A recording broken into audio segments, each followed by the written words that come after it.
Good morning. Everyone. Hello, Hi, everyone. teacher. How are you? Morning. Hello, hello.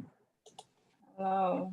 Teacher, before everything started, Mm-hmm. I may not be able to participate with audio today, only with video. Maybe, I don't know. Because You're the busy? house where I live was sold and they are Oh, doing they have. they are Active. rebuilding the bathroom upstairs.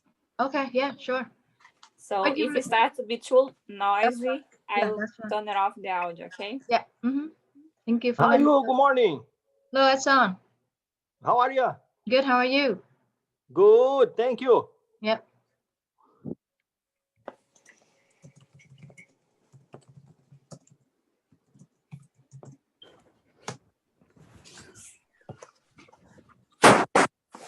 What is the schedule today, teacher?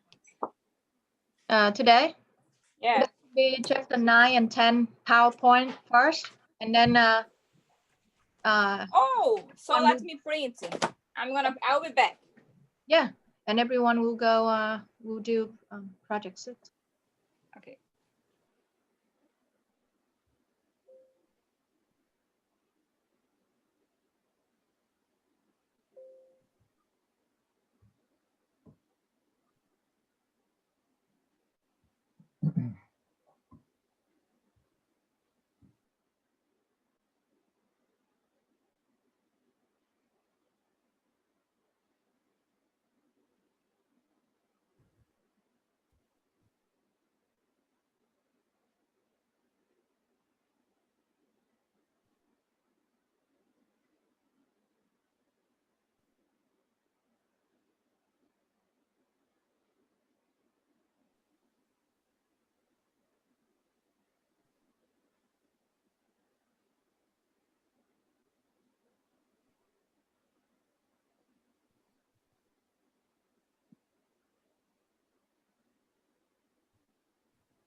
Good morning, everyone.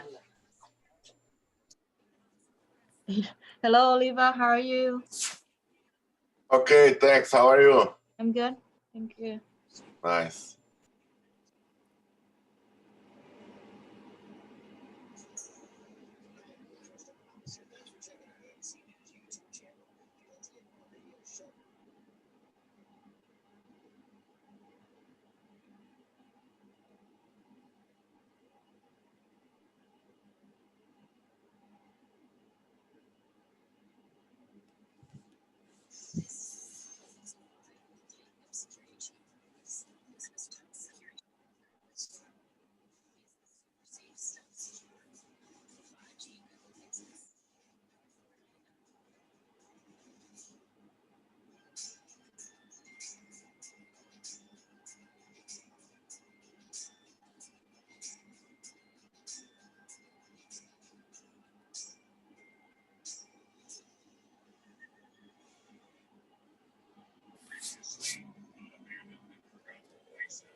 Hello, everyone. How are you? Good morning. Good morning, good morning, good morning. Okay, so today, Good morning. good morning, everyone.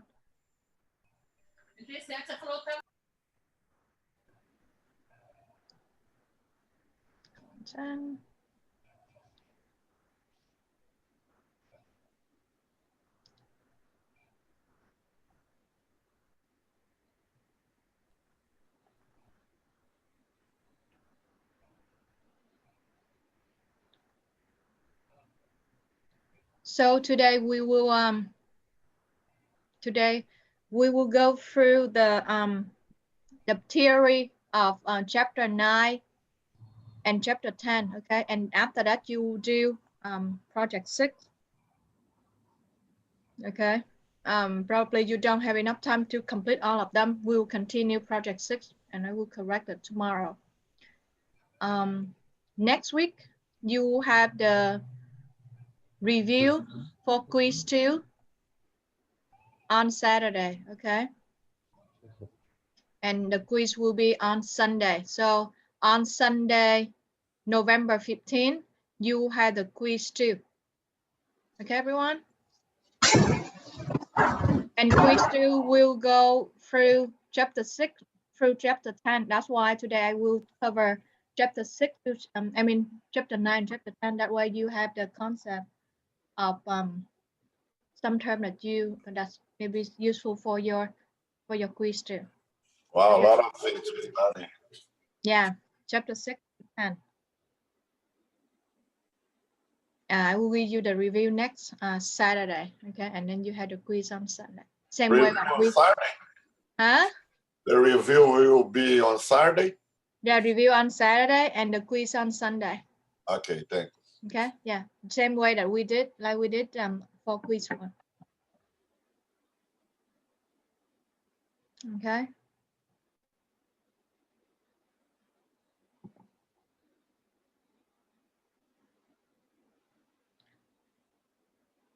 So today, the first half, you listen the lecture to get the concept, and after that, you work on project 6. Any question, everyone? Up to now, I'm okay. Nothing. Okay. So go to chapter. Let's see. I guess I'm already gone through 8.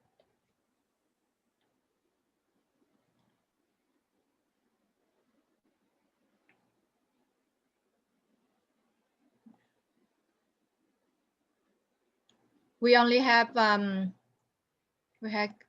we have around 3 weeks left, 3 or 4 now. 1, 2, 3. Yeah, we have 4 weeks left to close out, to finish this quarter.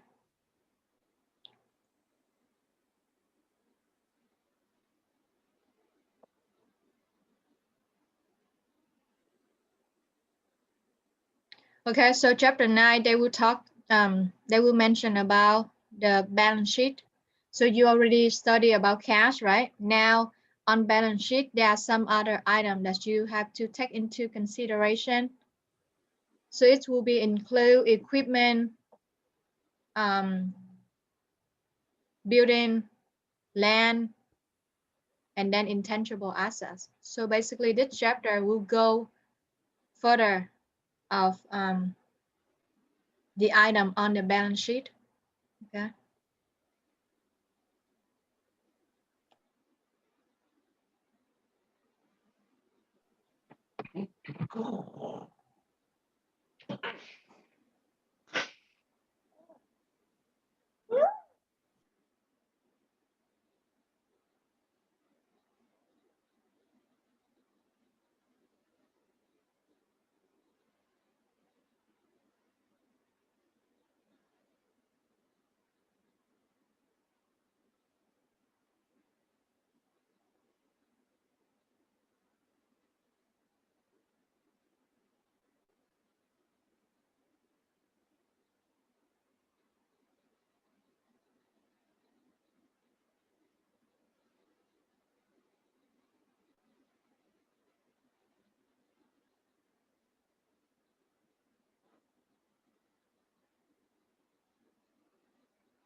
Okay, chapter 9 continue with the plan and intangible assets. So basically they tell you, they talk about the item that on balance sheet, continue on fixed asset, okay?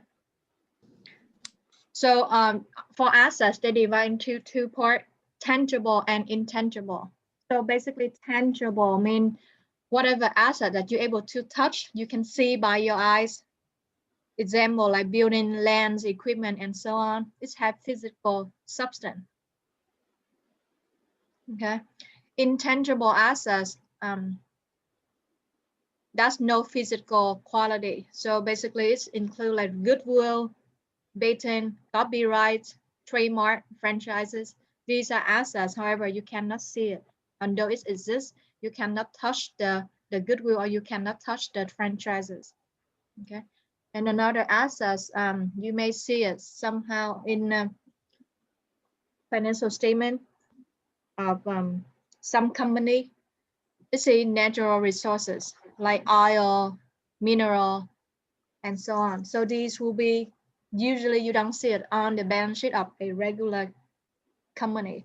You will see it at you will see it on the financial statement of a oil company or a mineral company. Okay, that's not very often that you see it.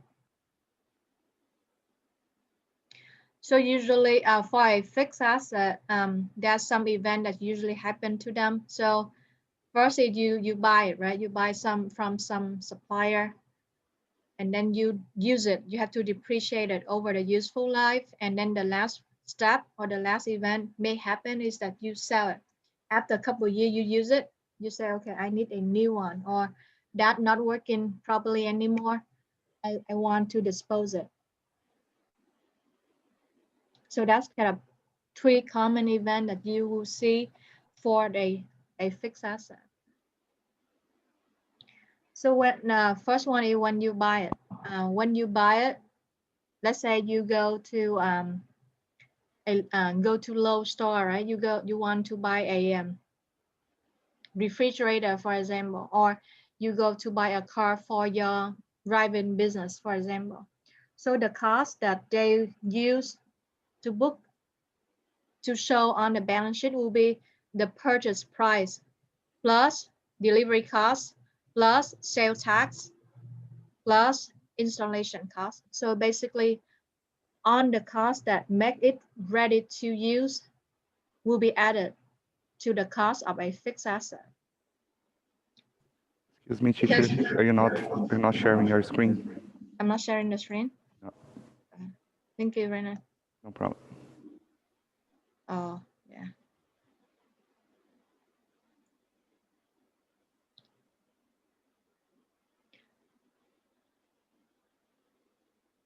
So that's acquisition cost. Example, they give you example. Okay, so you go to the store and buy the products. It's cost 10,000. It's cost you sales tax 600. The transportation fee, the supplier charge to print the equipment to your warehouse, and then installing fee 500. So the total, so this total 12,450 will be shown on your balance sheet. Okay. So it's not only the price you bought, it's also include all of the expense that make it ready to be used. Land. So for example, you purchase a piece of land, and so that later on you can buy and you can build up a building to run your business. Okay. So for land specifically, you have to include the commission cost, because when you buy, most of the time you will go through the real estate agent, right? So you have to include that expense, the escrow fee. So basically whatever the escrow fee, basically the title fee, the legal fee when you buy the land. Any fee that you have to spend to upgrade or to make it ready to use, to make the land ready to be used, you add them up in the cost. And again, land is not depreciated. Okay, so on the balance sheet, you see, okay, land 1 million, but you don't see the depreciation, the accumulated depreciation amount.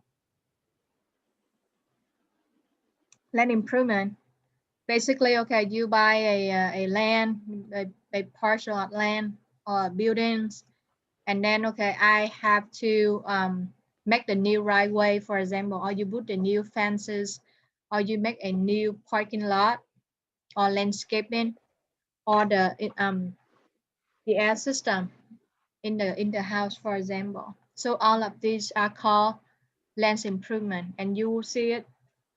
It's a book separate. It's a book separated on the balance sheet, although it's still fixed asset. Okay. They just put, yeah. I'm sorry to interrupt you. We are doing chapter 9, right? Yeah, we doing chapter 9 right now. Yeah. Did we do 7 and 8? We did. When? Is it? We do the cost of goods sold and inventory already. But when did you go through the chapter 7 and 8? Is it last week already, right? No, last week we did 6. But you I already... don't think we did 7 and 8. Unless you done on Friday, there I wasn't. Oh yeah, that's right. That's probably why. Yeah, I remember. I already You did went 7 through... and 8 on Friday? I think so. Yeah, that's why we do the inventory assignment project. Is it project 5? Okay, fine. So you should have the video of 7 and 8. Yeah, no, it's fine. I'm gonna check about the video. Yeah.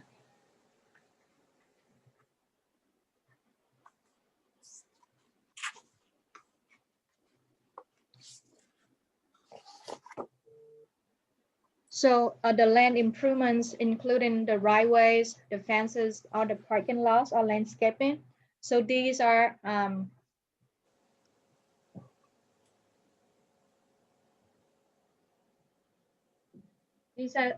kept in a separate account and show on the balance sheet as land improvement. Yeah.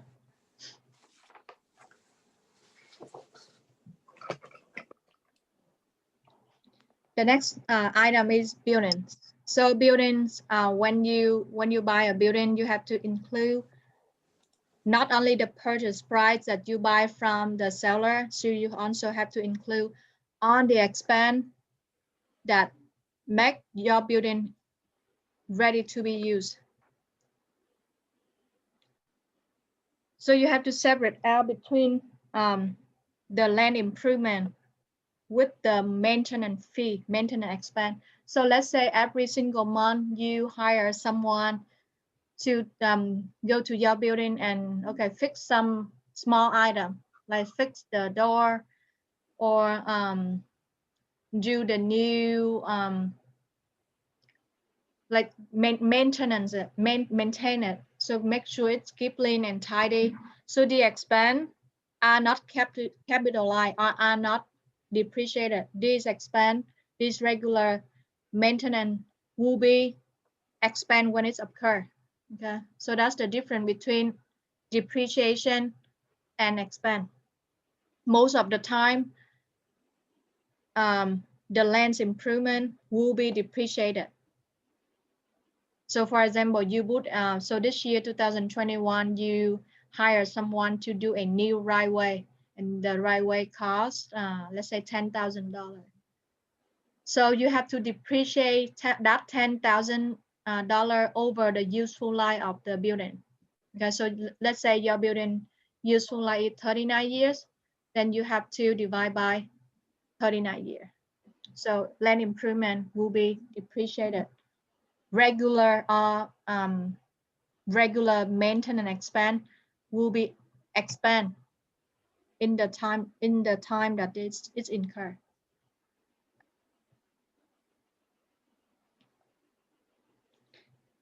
Equipment, kind of the same way in terms of, when you buy equipment, you have to include, sale taxes, installation fee, transportation fee in as a basis cost to show on the balance sheet.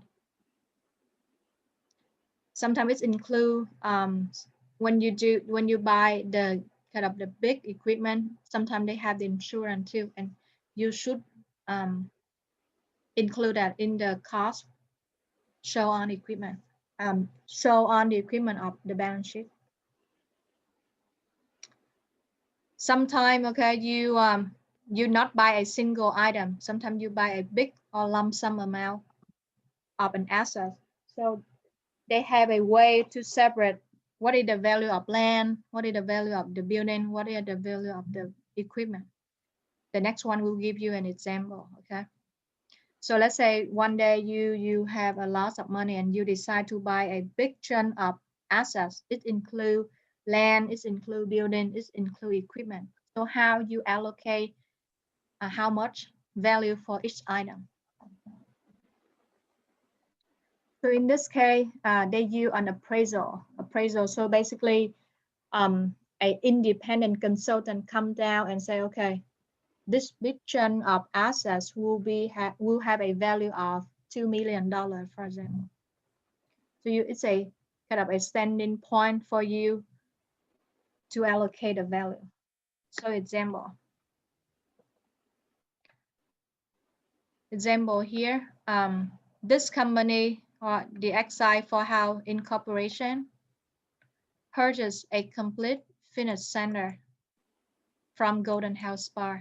Okay, so this company buy an entire facility and the cost is $800,000. And the appraisal, the independent or the consultant say that, okay, this big chunk of facility has a market price of $1 million. Okay, so now you have to allocate, and per appraisal, the land have a value of $250,000. Okay, and so on. Land improvement $50,000, building $300,000, equipment $400,000. So the total per appraisal is $1 million. Okay, the price that you buy is only $800,000. So if you take $250,000 divide by million, the land will take up 25%. Okay, and you do the same way, 50 divided by 1 million, 5%, and so forth. 300 divided by 1 million, 30. So after you get the percentage of appraised value, multiply back to 800,000. That's why you get 200. So 200 come from 25% multiplied by 800,000. Okay, so that's the case when you buy a lump sum of assets and you need to allocate the value.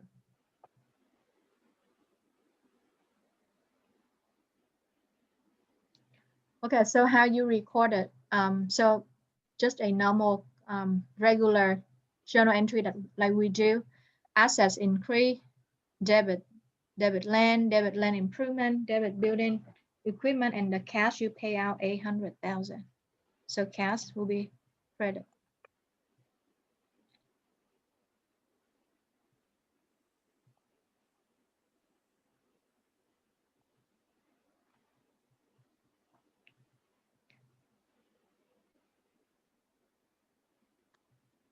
Depreciation process.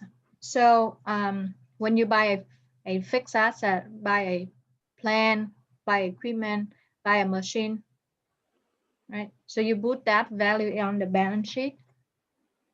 When it starts being used, you have to take the depreciation.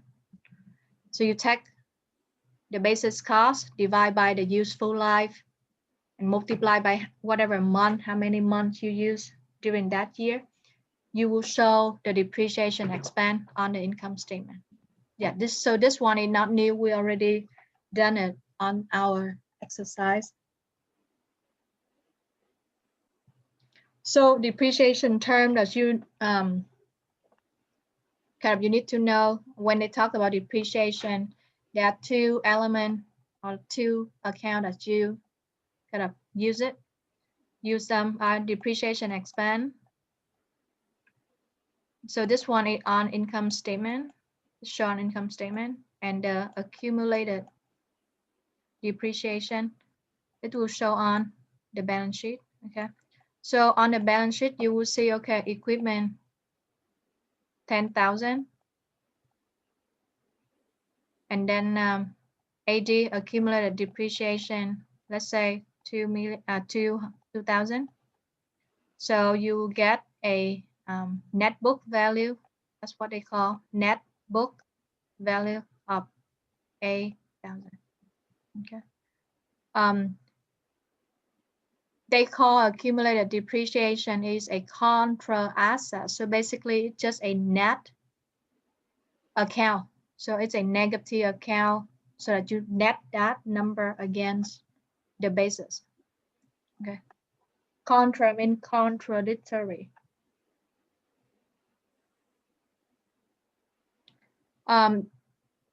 When you deal with fixed asset, there are two cases or some scenario that you see. For example, when you buy the same way when you buy a phone, right? It's get obsolete. So let's say you buy iPhone 6, couple years later or 1 year later, you have iPhone 7, for example. It's just the same way with the when the company buy equipment. When they buy one, couple years later, they may have the new model with better function, better feature. Okay, or it's just a physical deterioration, just a natural damage, or because you use it, it's get depreciated, it's get the value is get down. Depreciation method, most of the time, like 95%, you will see that you will use the straight line, right? Straight line, very easy and straightforward. That's why most of the company use it. However, for your information, there are some more method that they can use to calculate depreciation. And these methods are called accelerated depreciation. We'll go detail in the next slide, okay? So most of the time, they use either straight line or accelerated.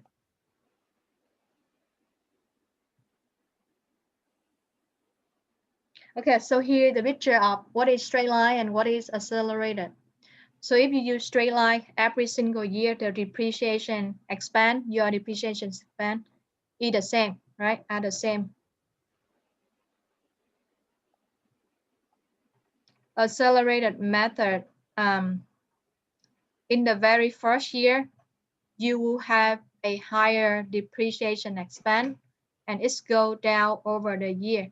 However, at the end of the process, so after 5 years, the depreciation is 10,000 for straight line, and also this one also 10,000. Although every single year may be different. Okay, we will go into the detail into next slide. They give you some example. Okay, so that's a straight line. Straight line, you bought a truck, right? Truck cost 17,000. The residual value 2,000. What residual value mean? Okay, so what they mean is that I buy a truck for 17,000. After I use 5 years, that chunk of car cost, that chunk of car have a value of 2,000. So that's called residual value. Sometimes they use the word of, they use the term called remaining value. Okay, so these are the same. Okay, so you will see sometimes they use the word remaining value.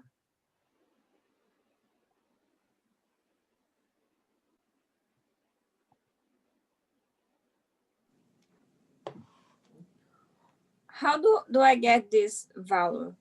It's like they will give it to you. They will give it to you. So it's the same way when you have a car, right? So when you use the car after 5 years, you go to the dealer and the dealer say, okay, this car able to be sold for 3,000. So you use that at your residual value. Okay. So when you do straight line, it just, you take the basis cost, right? The cost when you bought it, subtract whatever residual value is. Sometimes they have it, they give it to you, sometimes it doesn't have. So sometimes it's maybe 0. Sometimes it's if they give you the number, then you have to factor that, and if they don't, you don't need to. And they tell us that the useful life of the car is 5 years. So you divide by 5 years, you will get 3,000 per year of the depreciation expense. Okay. So this is straight line. Every single year, first year until the 5th year, every year you incur 3,000 depreciation expense. So the total at the end of the day, after 5 years, your depreciation is 15,000. Okay, so just remember that 15,000, because we will go to accelerated method. So your starting point, your book value is 17,000. After year one, after year one, you have 3,000 depreciation. Okay, so your accumulated depreciation is 3,000. The net book value after year one will be 17 minus 3,000. So that should be 17,000. Okay, and go again on the second year, you again expend 3,000. Now the accumulated will be 6,000 instead, because 3,000 last year plus 3,000 this year, 6,000. And you take your book value minus the accumulated, you get a net book value at year 2.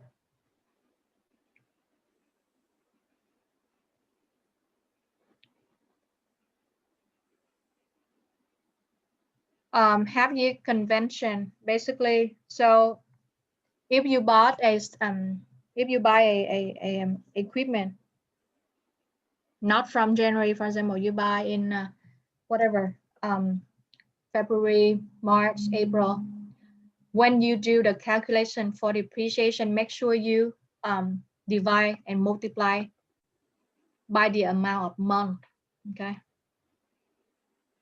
Okay, so like we say, most of the time they use straight line. However, some cases they use declining balance method. Okay, it's a accelerated. Teacher. Yeah. In the end, the value of the depreciation is always the same, right? Yeah. Yeah. So why use different methods? Yeah, sure. I will explain why they use different method. Okay.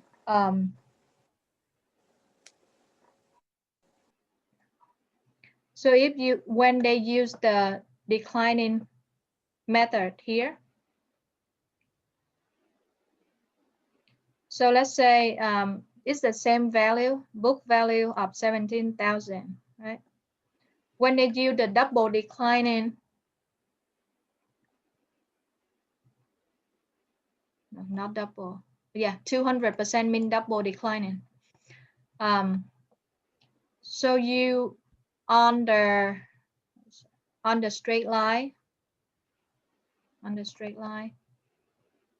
you will see that every single year, right, they give out of 1/5, because it's a 5-year assets. So that's why every single year will be 1/5%, right? It's a 1 divided by 5 means 20%. When they use the double declining, because it's double, that's why they took 40% instead. Okay, so you take 17,000 multiplied by 40%.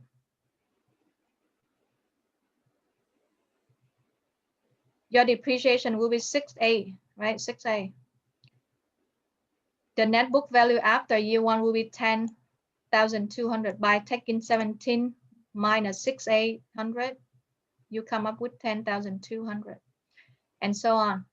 So if you see here, every single year, they had different amount of depreciation, not the same way that we have straight line every year the same.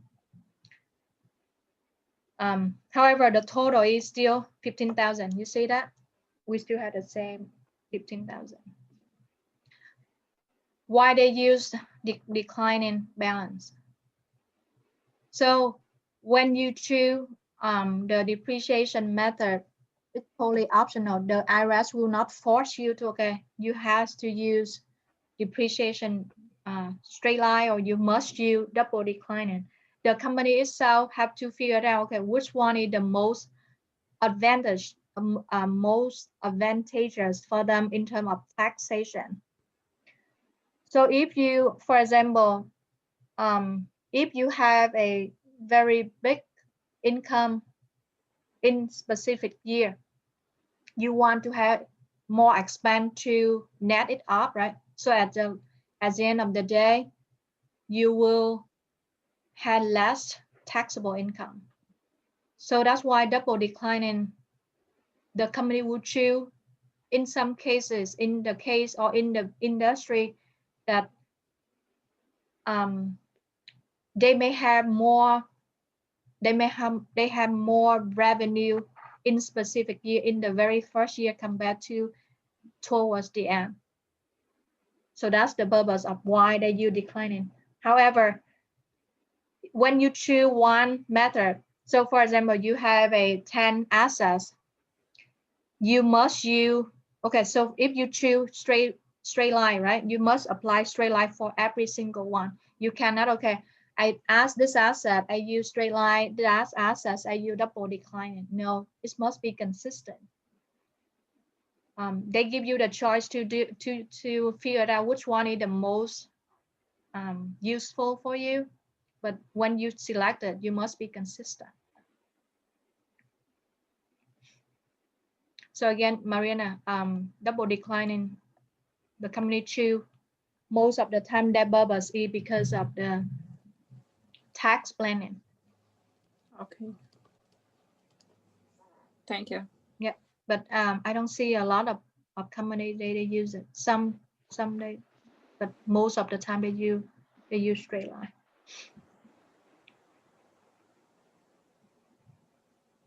Okay, right here, that's what we just talked.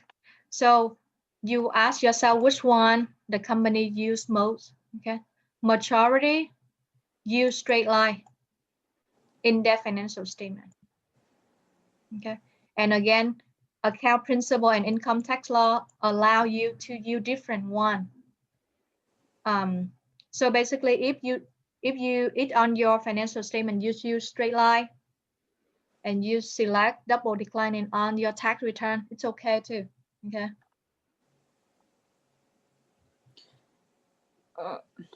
But you said that you should use the same one Yeah. for everything. So let's say you are on financial statement, you cannot use two methods on your financial statement. You only able to use different one for tax purposes, but you only use one. Yeah, I know. That's what that means.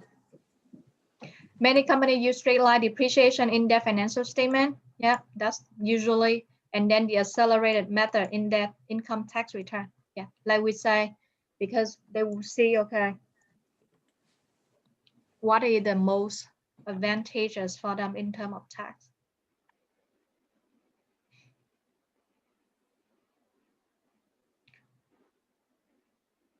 Financial statement disclosure, again, this one just for a equivalent disclosure on your financial statement.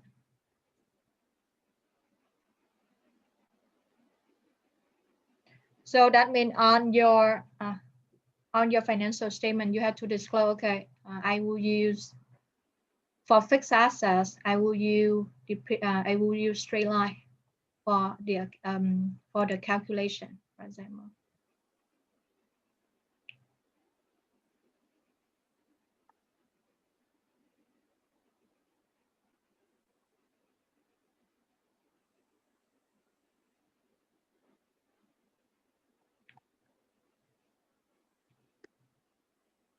Okay, so there are cases of many cases that after you use that fixed assets, after a couple of years, you see, okay, that fixed asset will last longer than I planned, or that fixed asset lasts shorter than I thought. So that is the time that you have to revise. You have to sit down and recalculate the depreciation process. So they will give you example here. Okay. So one day that you buy an asset, it costs you 10,000. And they say that, okay, useful life 5 years, no residual value. However, at the beginning of the year 4, you decide that the assets will last for another 5 years. Okay. So originally it's a 5-year lifetime. It's become a 10-year lifetime. So how you calculate it, the change? So look at the example. You bought it with 10,000, right? On year 4, you realize that it will last longer, right?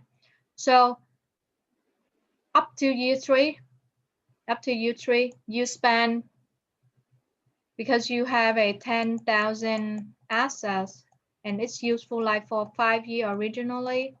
So that's why every single year your depreciation expanded 2,000. Okay, 2,000 multiplied by 3 years, that's 6,000. So after year 3, your book value is 10 minus 6 is 4. Okay. At year 4, they tell you that, okay, that will be, this fixed asset will last longer, another 5 years. So you take whatever you have, the book value at year 4, divide by 5 years. So it will be 800. So it used to be 2,000 per year. Now it's become 8,000 because you will use it for a longer time. That's why it's go down. You can plug in the number and you can change the situation where your useful life reduced. Okay.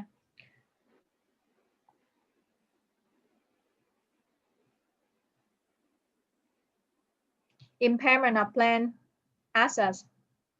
So the term that you should understand is impairment. So what does it mean? So impairment happen when your remaining or your carrying value of your assets is smaller than the fair market value on the market. Example,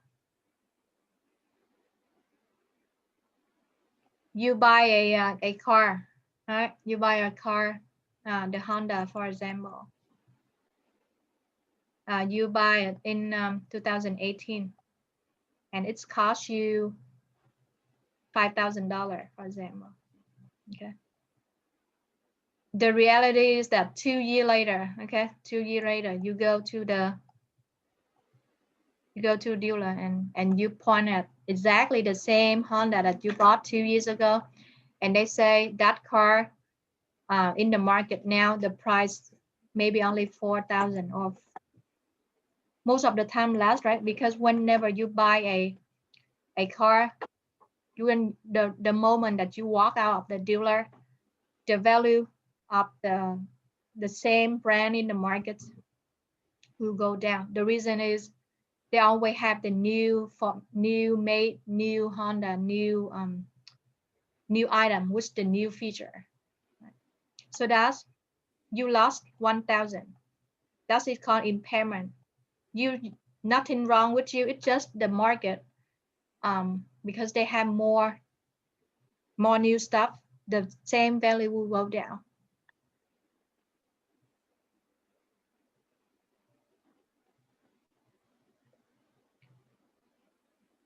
So besides straight line, what we talk is double declining, there are some other method that they use.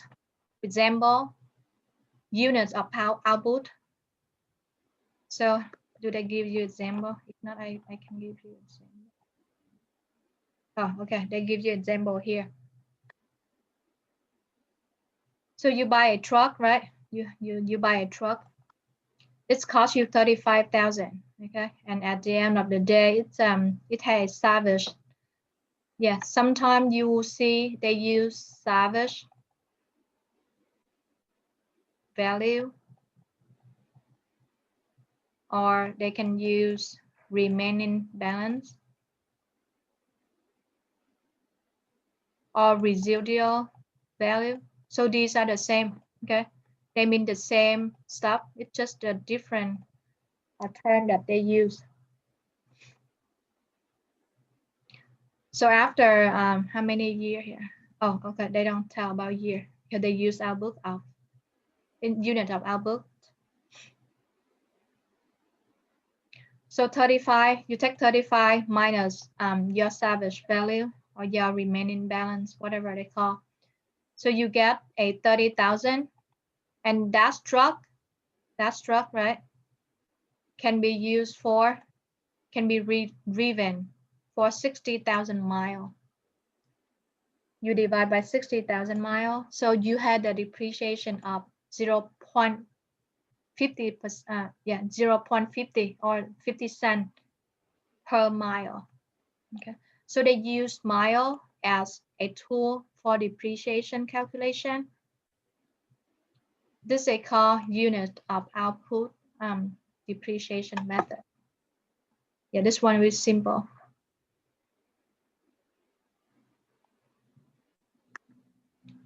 Marker. So when you see this term, that means they use you only use this term on the tax return. Okay.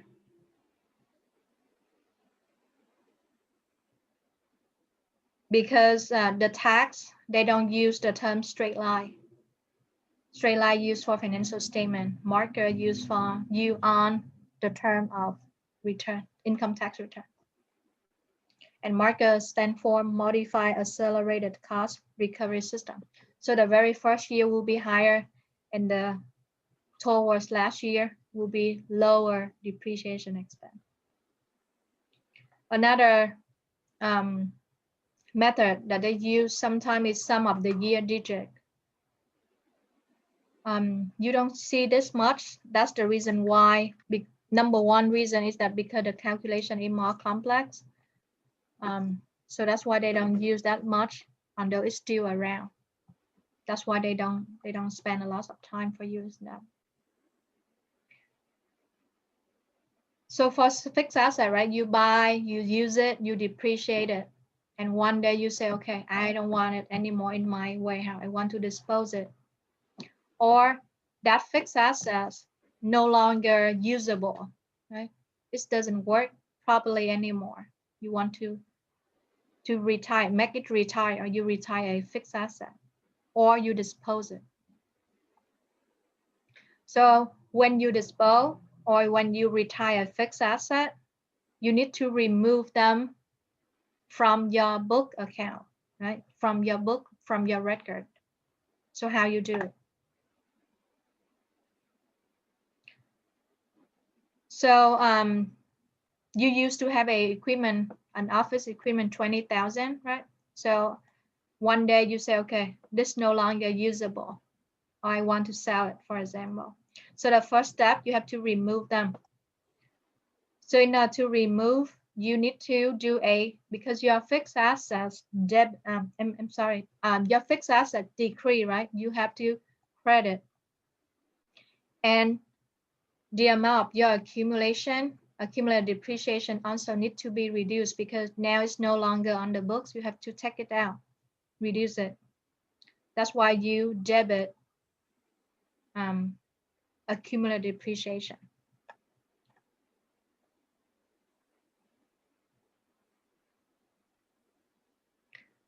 Okay, so what if instead of retiring it, I sell whatever I have left to the market. Okay, so when you sell when you sell a fixed asset, the entry here, in this case, they give you example of, okay, original is 10,000, you depreciated 8,000, so you have 2,000 of the net book value, right? However, lucky for you that, okay, someone agreed to buy that chunk of machine for $3,000. In this case, you get a gain, right? Because the value you have is 2,000, you sell it for 3,000, you get 1,000 gain. So that's why they record a gain on disposal.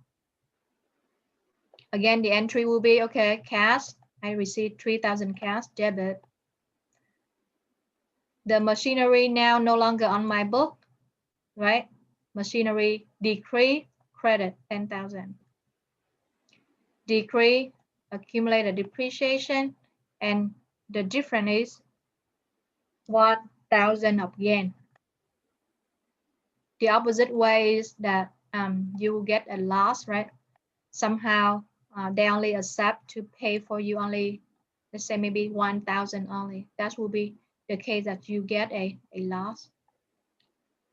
Yeah, they show you, yeah, right here. So if you are only able to sell them for 500 only, right?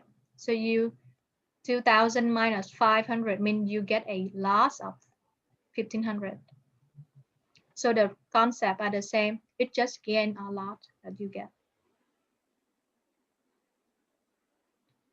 Okay, so another scenario is that, okay, I don't sell it. I want to trade it. So it's the same case with you. You have a car, after you ride 5 years, you go to the dealer and you say, okay, can I trade it for a new one instead? So this is the time that you deal with trading and how you record it.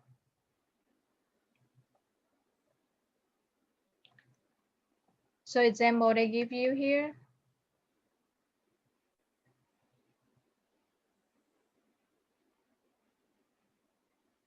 So you have a car, right? You have a car of 25,000.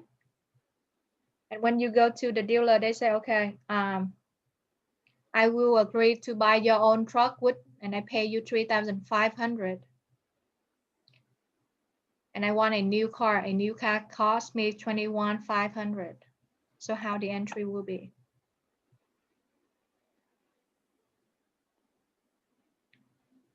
So the first step, you will have to figure out, okay, what is the gain of your disposal first?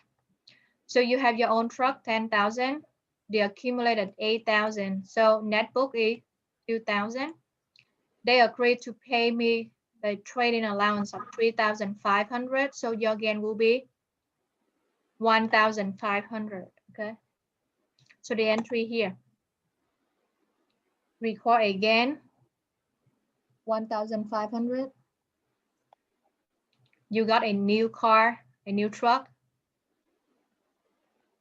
That's much value. The old truck you get rid of from your book, these two entries. And at the end of the day, the cash that you pay out is 21,500.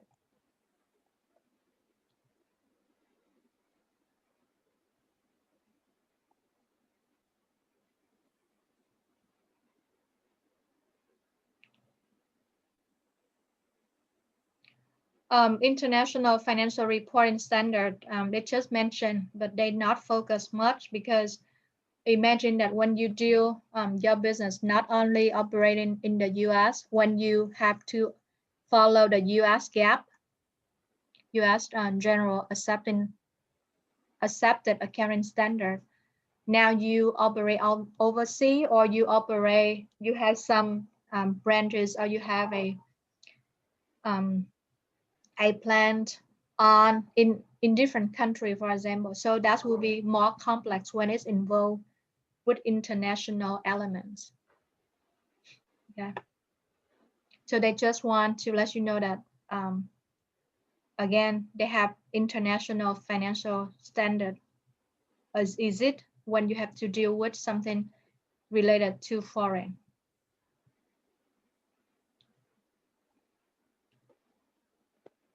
So the second half of this chapter, they talk about intangible. So what we just went through is tangible, right? You're able to touch the assets. You see the land, you can touch the building. It has a physical substance. Intangible,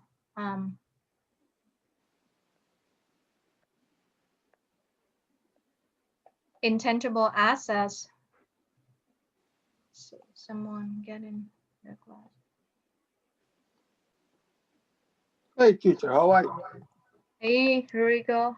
Good, how are you? Good, good. So intangible, this doesn't have any physical substance, right? You cannot see it. Although it exists, you cannot see it. Example, patent, trademark, goodwill, franchises.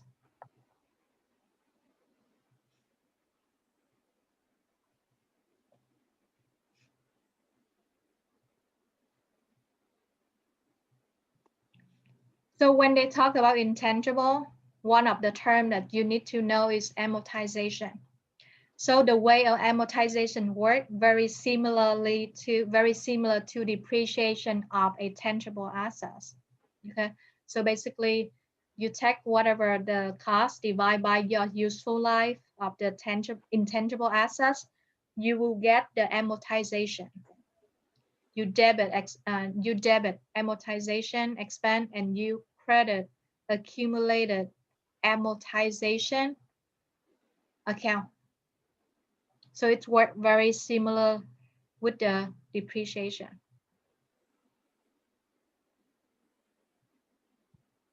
So you add what is goodwill, right? Goodwill is some, for example, when you mention or someone just talk about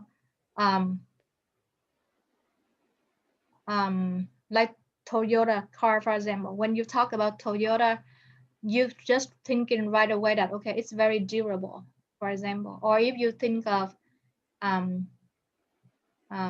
what like Starbucks, for example, so it's famous for a very good coffee environment, for example. So these are something that favorable reputation of a specific brand name, a specific company.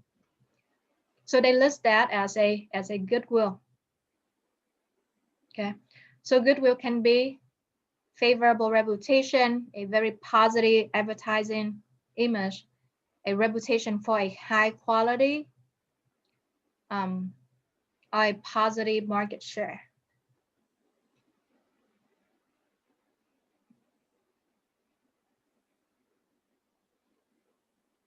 Another example of goodwill is the patient, right?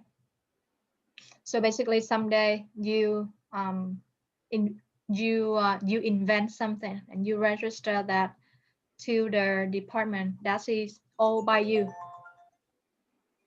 Sorry.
Sorry, everyone. So it's worked the same way as you do with the tangible assets. You also have to amortize it over the useful life. Example, okay. So the cost here is 100,000 and the useful life is 8 years. So that's why you take 100,000 divided by the 8 years. So you get a 12,500 per year. So it's basically if you able to or you understand the concept of depreciation, this one will be just a price, okay? Very similar. Trademark or brand name, Coca-Cola famous name usually printed in a, like you see every single product, they always had the letter R next to their name. So that's just saying that, okay, that's a copyright. That's belong only to Coca-Cola only. You cannot use it for your whatever purposes. For example, someday that you create a new product, you register, it will be yours exclusively. Someone cannot, and the law protect your copyright. Or franchises, you will see that a lot of Dunkin' Donuts store, right, or McDonald's, they operated under franchises. So the franchises fee very high, like $1 million also, and you're able to amortize that over, let's say that franchise will last for 30 years. You have to divide by 30 years.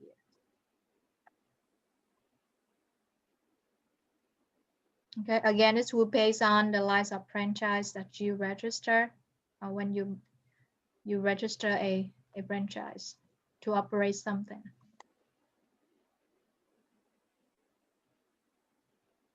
Research and development. The research and development, according to financial accounting, they allow you to expand it when it's incurred. R&D, research and development, can be very big number, especially you imagine like the company like pharmaceutical. They have a very big amount of this expense on their income statement. Yeah. The last part will be accounting for natural resources. Again, you don't see this much unless you deal with a financial statement from an oil or a gas company. When they what you just need to know about natural resources is that they have a term called depletion natural resources. What that means is that the same very similar concept with depreciation. Again, they take the cost divided by the year of the life of a mile or an oil reserve. Example here.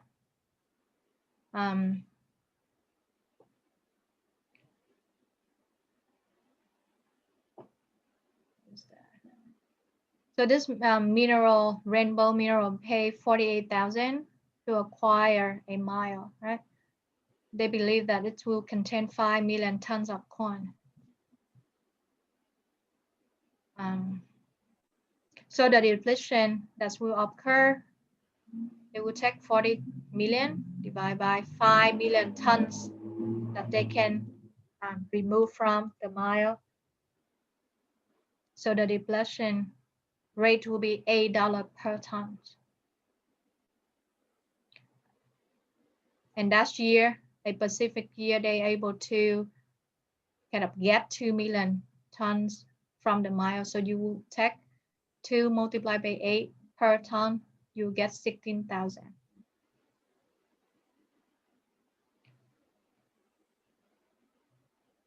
The cash flow statement, we will have a separate chapter talk very deeply about cash flow, statement of cash flow. So we will not spend a lot of time. We will not just touch on this one. So basically, the cash flow statement will show the flow of the cash in and cash out for 3 activities: operating, financing, and investing. That's what you need to know right now. I guess chapter 12 or 13, they talk about cash flow, and we'll go deeper into detail of statement of cash flow. Fraud, I will not touch this one. Okay, so that's chapter 9. Anyone have question? Mariana have question? I don't think so, not for now. So did you see that we already went through 7 and 8 on Friday? Well, as I checked the video, I don't think you went through the 8, only the 7. But like some people can confirm if you know, but in the video, I couldn't find the chapter 8. So it doesn't show chapter 8 at all? Chapter Yeah, 8 I could be wrong, but I remember, I don't know if I confused this class and Monday class, but for sure I Yeah, already I think went. like the Friday class get us and Yeah. you confused a lot. Yeah, I feel But confused lost because in that the video I class- saw about chapter 7. I didn't see anything about chapter 8. chapter 8. I could be wrong, but I don't know. I don't know who participated in the class on Friday. Chapter Can tell 8. you. Anyone was in Friday class? Everyone remember? I just don't recall that I didn't go through chapter 8 with you because the inventory is the one that we only went through, right? Next Friday have a class? Yeah, if you want. No, the next class is November 30th, no? Yeah, that's true. Yeah, that's true. This joke is sitting. It's November. I'm just kidding, Sydney. Yeah, Look, I need to break now. I'm tired. You didn't wake up yet. Chapter 8. Let me see, Mariana. Like I'm not sure, no. No, just as checked the long video. as long as you're able to Yeah, I yeah. checked the video, but couldn't find. you may be right. I might be wrong. Chapter 8. So number 7 is cash and cash. Cash. 9, 8. Let I do 10. That's where you can because we're supposed to have a quiz on 6 to 10. So let I do 10, and then you will do project 6. Okay. Inventory. First in, first out. Mariana, probably you correct. I don't think I may not go through this one with you yet. Maybe Monday class, but maybe not your class. That's why you don't have any insiders. You may see this one already.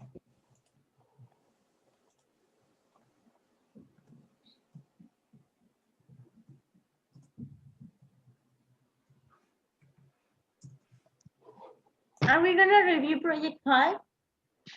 I did project 5 already on video on Friday. So Yeah, the project 5 was before the project 4. correct, yeah, We did because it last Friday. last Friday, which day is that? October 30th. 31st. Yeah, 30. No, 31st was Saturday. That was Friday. Okay, let me share you the link for everyone so that you can follow to do the caption 5. Okay. So Friday class. Okay, right here.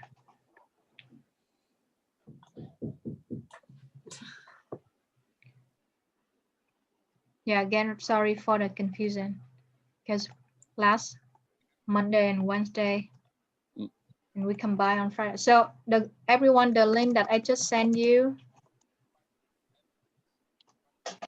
include Teacher, if instruction for project 5. we have problems joining Fridays Hmm? classes, can we take Monday or Wednesday in the evening? Oh, you mean if you miss that Friday? Yeah, I have problems like joining on Fridays sometimes. That's I have to ask the school. I don't think they allow you to, but I need to check with them. Yeah. Okay. Okay, everyone, the link I send you include instruction for project 5. Okay, so you can follow that to get your project 5.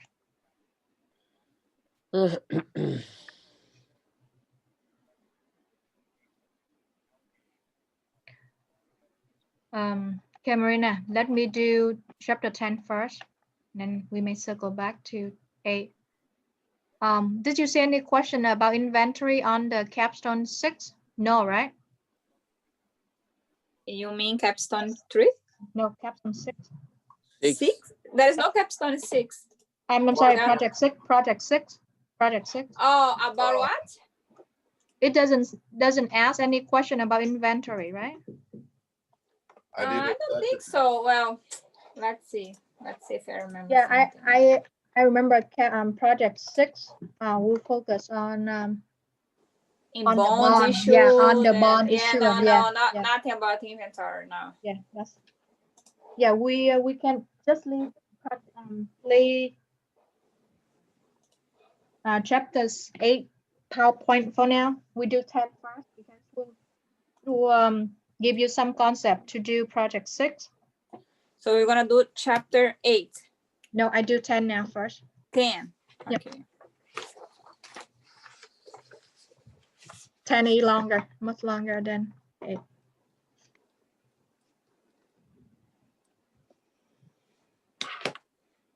So that you can start with project 6.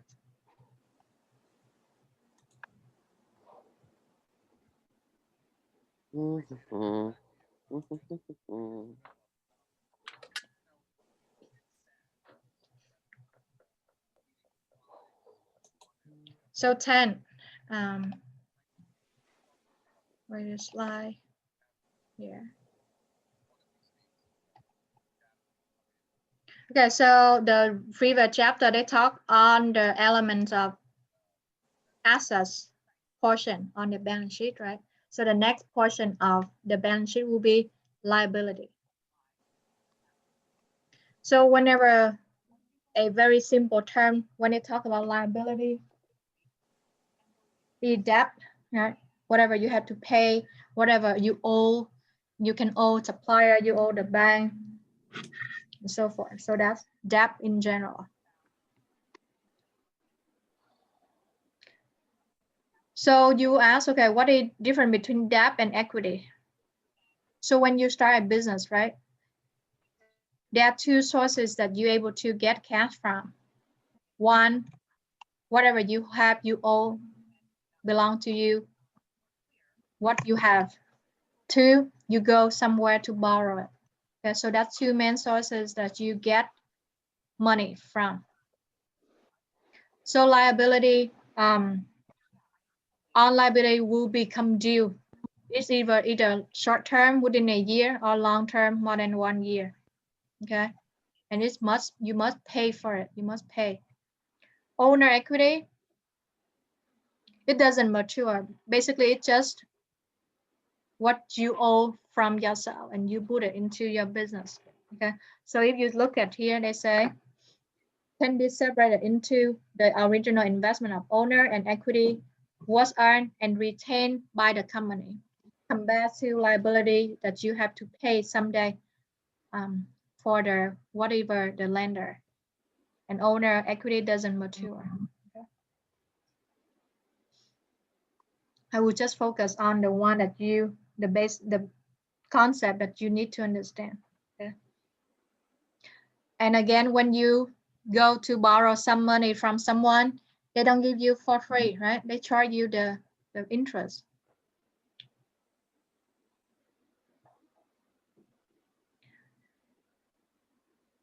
They list down these some account are the liability that you see on the balance sheet. Okay, so you maybe wages payable, interest payable, utility payable, other accrual expenses. Accrual expense can be okay, utility, water bills, that you may incur in the future, but you have to accrue now because eventually it's your expense.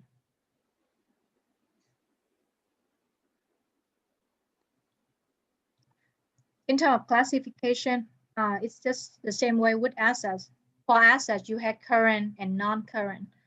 For liability, you had current, and current means short-term liability within 1 year. You go to the bank and you make a loan, you have to pay them back within 1 year. It will list down on current liability. If you borrow someone promissory, you pay them within 3 years, it will be listed on long-term liability. Okay, so that's just in terms of the time indifference of how long that liability become due. This ratio is not new for us, right? Because this one we already mentioned to measure how quick you're able to convert the assets to pay for your liability. Current ratio. You will take current assets divided by current liability. Or another tool they will use is working capital. Basically, you take current assets minus current liability. Example of current liability. So again, less than 1 year liability, account payable, short-term, accrual, expensive. This can be payroll, income taxes, interest, and unearned revenue. Unearned revenue is the amount of money that you already received from customer, but you haven't carried out the service to them yet. So that's your liability. And it's listed on current. Amount payable, account payable, opposite with account receivable, right? When you go to the store, you buy some items and you say, okay, I pay you 100 cash, the rest I pay you within 15 days, 30 days, 60 days, for example, account payable. No payable, usually it's issued by the bank, right? You go to Eastern Bank, you say, okay, I need to borrow some money. They give you the interest rate, they give you the amount that they get it approved for you. So that's no payable. This is an example of a no payable. Right here, you will see it's a term of 6 months, so that I know that, okay, it's current, okay, current liability. You borrow 10,000, okay. Again, they charge you a interest rate 6% per year. So you just take, okay, I borrowed since November. Now I do the accounting for the year end. So you have 2 months, right? November and December. So you will take 10,000 multiplied by 6% and divide by 12, then multiply by the how many months that you have to account for.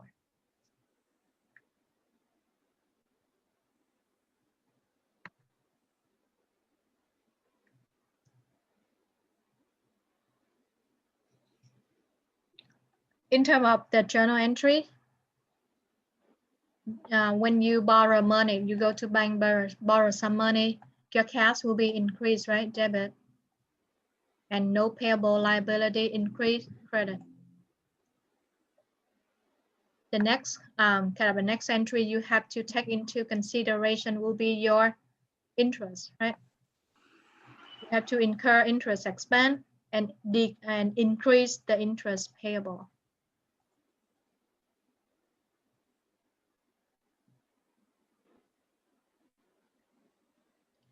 Current portion of long-term debt. So what they mean is that, for example, you go to the bank, you borrow 20,000. Okay. However, within that 20,000, the bank say, okay, you need to pay me back 10,000 during the next 12 months. So 10,000 that 10,000 will be classified into the current portion of long-term debt, and the rest will be classified as the long-term. So basically, to take care of that, you just do a adjusting entry, move some portion of current into current, and the rest leave as long-term.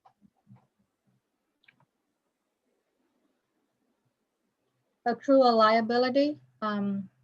So let's say that, okay, you have some staff or employee working for you, right? And it's come to December 31st already, and you know that you will pay them next year. Let's say you have to pay them 2,000 for the first week of January. So even when you in December, although you don't pay them cash yet, you still able to allow to make an accrual, increase your expense. So that's accrual liability. Payroll, when you deal with payroll, you will have a lot of elements include like if any of you work and receive check, right, and get a W-2 at the end of the year, you will see that, okay, let's say you get paid $20 per hour, for example. However, you don't get that 20 in your pocket, right? You have a lot of, okay, they have to deduct, they have to subtract federal tax, income tax, state income tax, Social Security, and Medicare. Even some state they also have something called unemployment insurance that deduct from your paycheck. Unearned revenue, we already know from the very first couple chapter. Basically, you receive some cash in advance from the client. However, you haven't provided the service for them yet. So that at that time you have to increase the cash, so debit cash and credit unearned revenue. 30 days later, for example, or 15 days later, you carry out the service to the client. At that time, you have to record the revenue and reduce unearned revenue.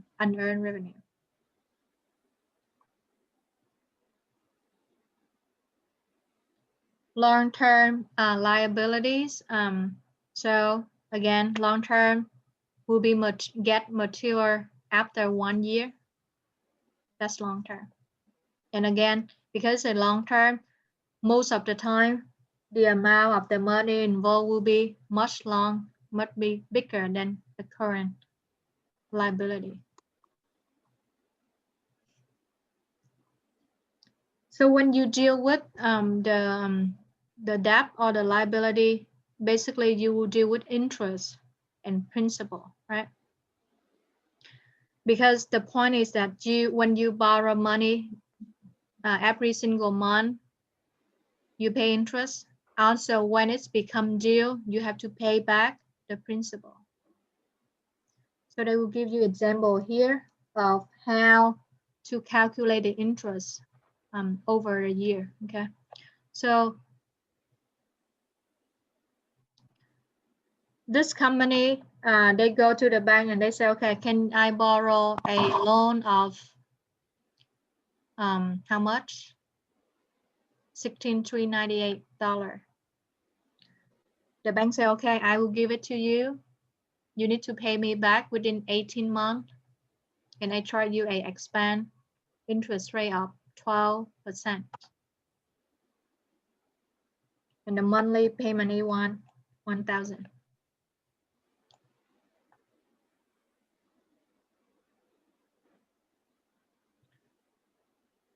So this is the a amortization table of how they keep track of your payment. So your original principal, $16,398, right? you agree to pay monthly 1,000. So a portion of that go into principal and a portion go into interest. Okay, so this amortization table basically it has software. You just need to enter the amount that you borrow, the term, how many months you have to pay, and how much you agree to pay. It will show exactly, okay, the allocation between interest and principal for you. And when you borrow the bank most of the time, or when you buy the house, the lawyer will give this amortization table for you. So that's, we don't need to worry about, okay? Your worries is that you have to make the correct journal entry to reflect whatever happened. So you pay 1,000 cash, right? Cash decree credit. A portion of that go to interest. Okay, interest expense. A portion of that go to the principal, right? So that's why you reduce the no payable debit.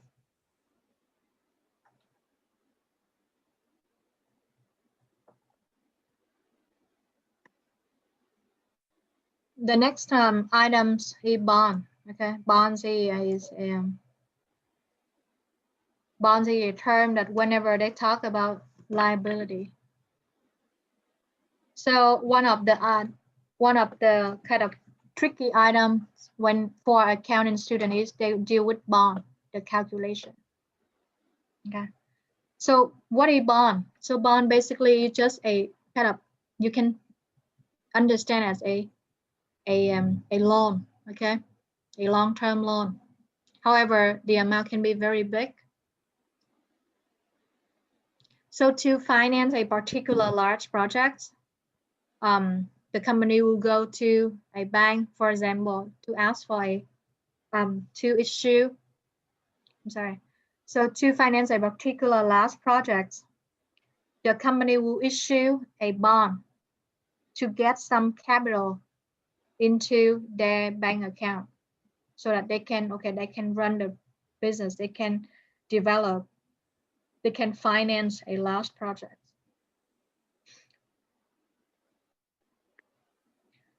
There are lots of type of bond. It can be a mortgage bond when you take like your house or your car, whatever, as a collateral. Okay. So these terms just let you know you have a lot of different type. So what is the advantage of issuing bond to raise money for your business? The reasons is that you will take, or when you will get deduction when you calculate your income taxes. Example here. Assume that's a corporation, okay? It has a tax rate of 30%. Okay, it has a tax rate of 30%. The corporation issue a 10 million bond, 6%. This will incur the interest 600,000. Okay, because you issue a bond 10 million and 6% per year, so the interest that you incur every single year will be 10 million multiplied by 6% will be 600,000 per year for the interest. This interest expense, however, will reduce taxable income by 600, right?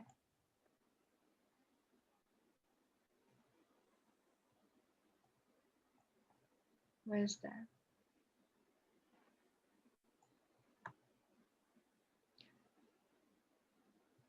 Because when you do, let me say right here, your interest per year 600. However, because you subtract to a tax rate 30%, so eventually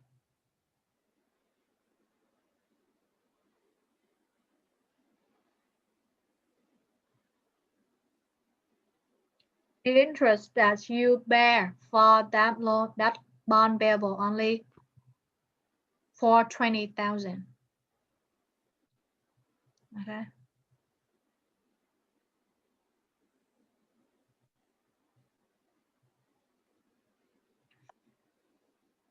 As a result, the cost that you borrow 10,000 million is not 600. Instead, it's only 420 because you get the benefit of tax deductible.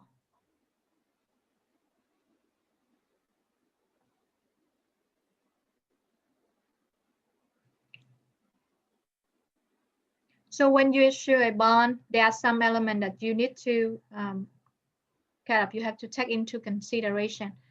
One, what is the interest rate? Two, what is the lifetime of the bond? When it's become maturity, when it get into the point of maturity. Okay. Example. You issue a bond of $1 million, 6%, and this bond will last for 20 years. And the interest will be paid semi-annually. When you see the term semi-annually, basically that you pay twice a year, okay?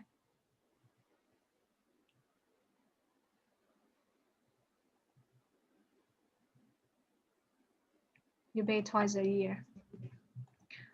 So when you issue the bond, right, the entry you should make it, okay, your cash increase $1 million. That's why I debit. And my bond payable will be increased exactly the same amount, $1 million. Okay. Now the hard part will be, the next step will be calculate how much interest that you need to incur.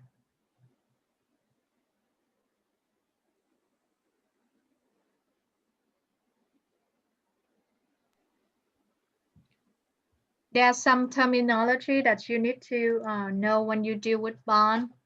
Basically, there are three terms that you need to understand. What is it?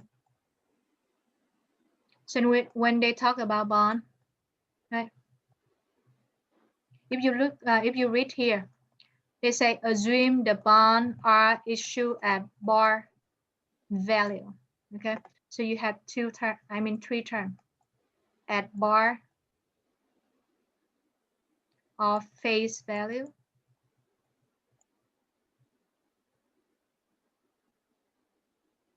the next term will be at discount. Again, we will have the example in the next couple of slides to explain every single type of here. And then at premium.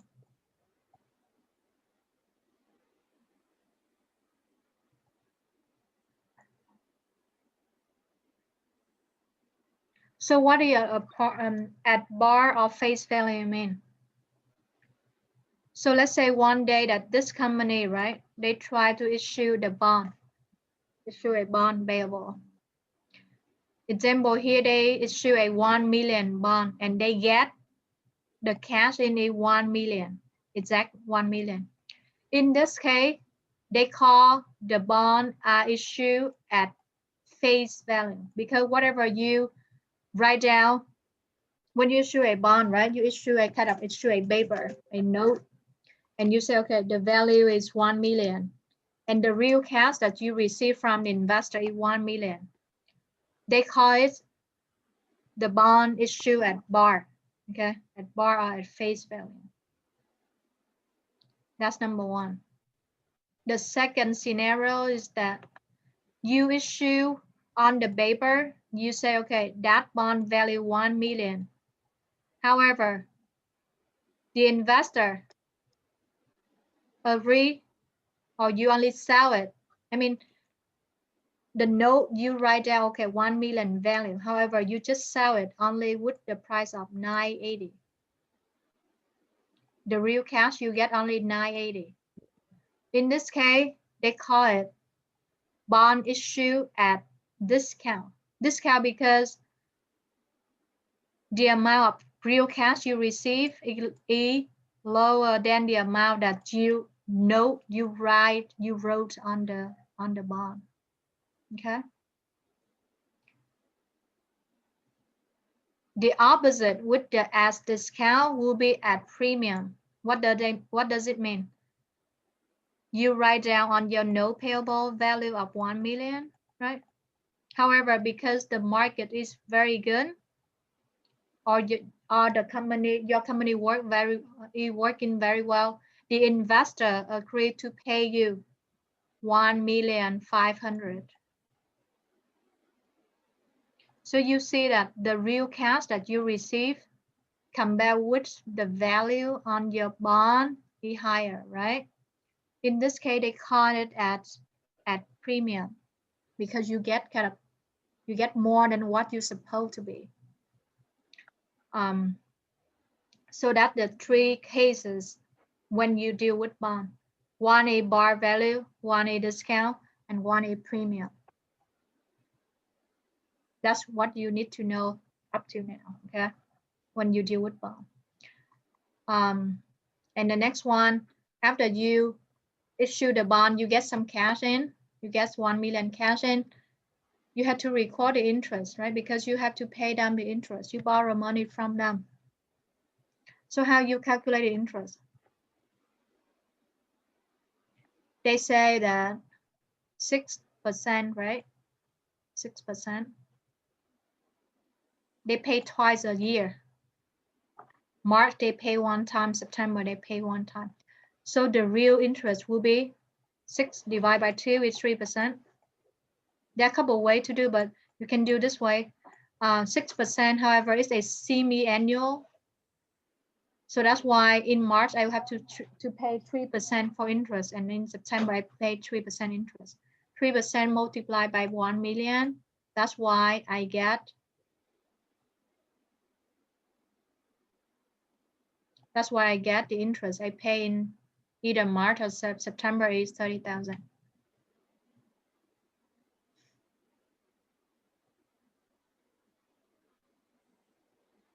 Okay. Accrue the interest at December 31st. So you if you remember the example, they pay 2 times, right? They pay in March, right? And they pay in September, right? When you do the financial statement, your company go through from January until December, right? You only pay 2 times. You pay 1 time and you pay in September. However, because after September, you still have how much? October, November, September, October, November, December, right? 4 months. You have to factor 4 months, September until December. And the per accounting, although you don't pay yet, you're able to incur it, right? Because you will not pay the next circle of interest in March next year, right? But you're still able to accrue for it because eventually it's still your expense. You still have to pay interest, although you don't pay in December. So you have to do a accrual interest entry of 4 months, September, November, December, September, October, November, December. So that's why I take 1 million multiply 6%, multiply, divide by 12 months, multiply by 4 months. That's how I get 20,000. Okay. And then when it's come to interest, when it's come to March next year, March 2022, that's the time that you pay out the interest.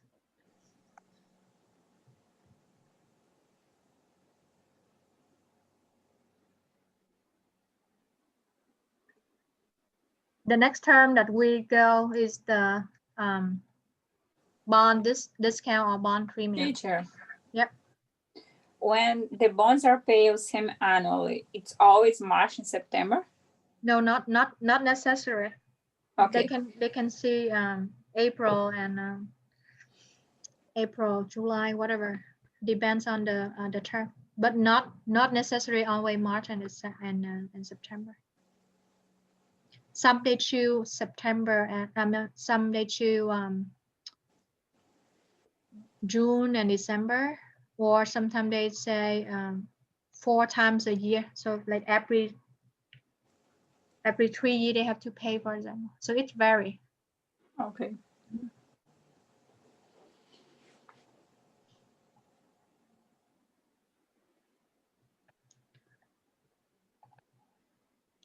So bond issue at discount or premium. We just explained, right? We just revisit. Okay. So basically, it will call as discount if the face value is less than whatever amount that you get.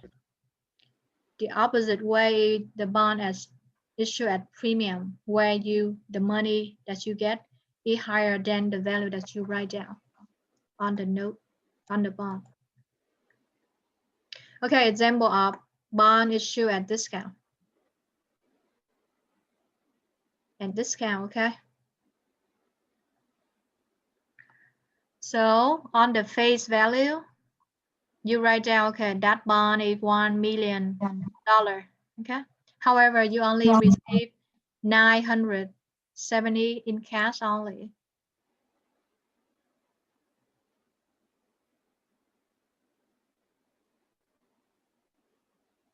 So that's time. Oh no.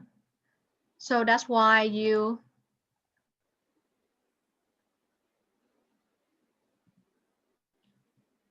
although the bond payable is 1 million, as still at 1 million, the cash that you receive only 970. So the variant, the discount will be 30,000, and you put that into an account called discount on bond payable. Okay.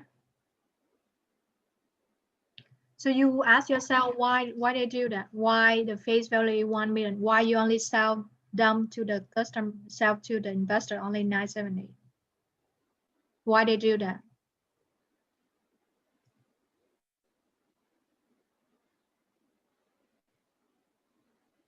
It's just the same way when you go to the store and they say, okay, I will give you 3% discount if you buy that product.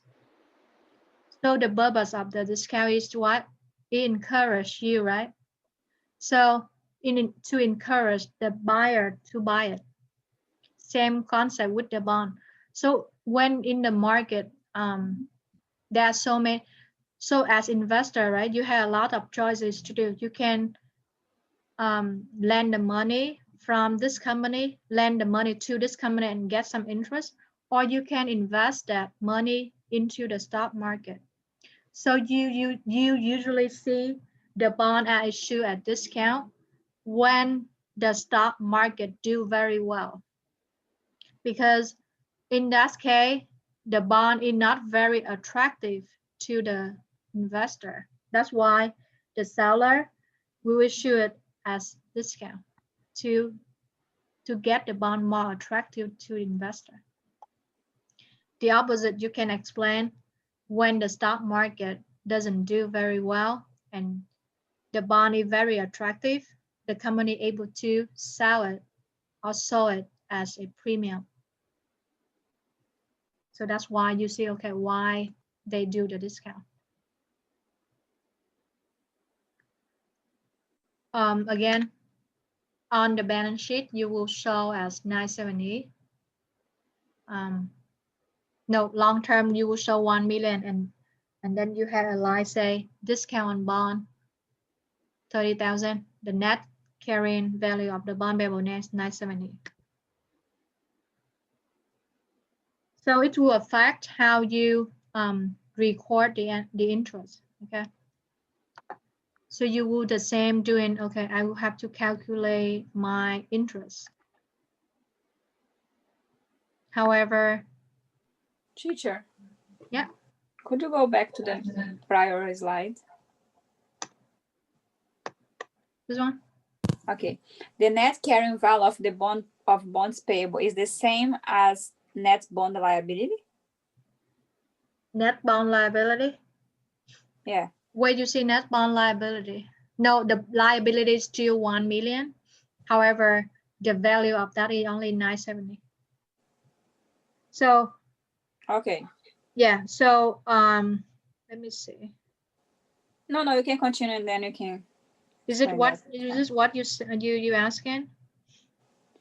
I want to know like because net bond liability, I couldn't find anywhere in the On the balance sheet, right? book and the book how to calculate this amount. But I found about the net carrying value of a bond. So I don't know how to do the net bond liability. Net bond liability. Can you tell me where you see the term net bond liability? Is it in the book? Project 6, Rec B. Okay. Yeah, when probably it should be the same term that they use.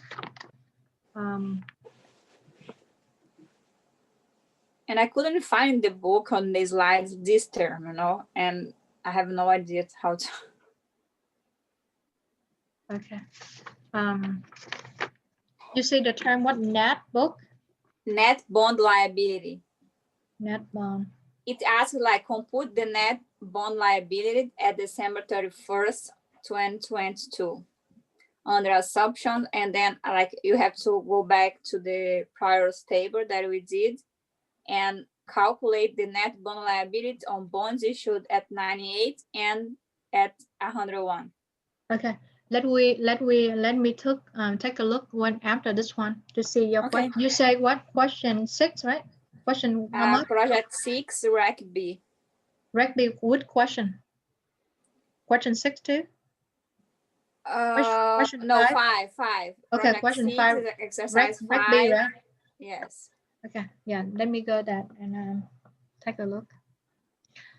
Okay, so discount amortization journal entry. So what you need to do is you have to calculate the interest, right? So this one will be the same how you calculate at previous slide. You take 1 million multiplied by 6%, and it's a semi-annual. That's why in order to count that 6 months divided by 2, you get 30,000. Also, because you get the bond discount, you need to amortize the bond discount over the life of the bond. So you know that, okay, the total discount is 30,000, right? Right here. The discount is 30,000, right? 30,000 divided by 20 years of the bond. And then because it's like 6 months, so that's why you divide by 2.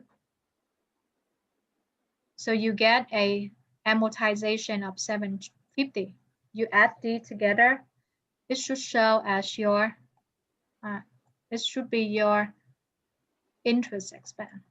The entry will be cash, because the amount of real cash you pay to investor is only 30,000. Okay. Is that because at the end of the period you're gonna pay the million plus the interest? No, at the end of the year, at the end of the mature time of the bond, you only pay them 1 million times 6%. You don't basically, although the interest show as 30,750, however, the cash that you really pay is only 30. Because you have to pay the interest plus the principal, right? So if the principal is 1 million, even though you get only 9,007. Correct. Yeah. Reality is that you still pay them 1 million, although the cash that you get in only 970.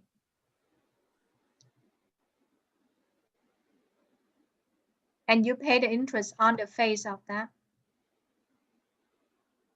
However, on your accounting, on your book, on your accounting record, the total interest that you pay, you show on the book will be higher. Is it what you asking, Janet?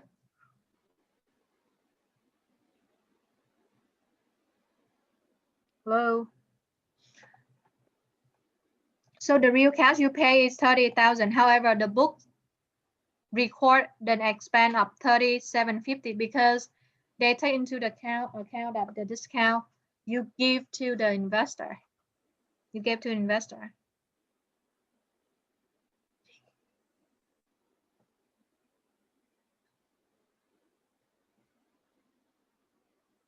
Okay, so that's the entry of the discount amortization.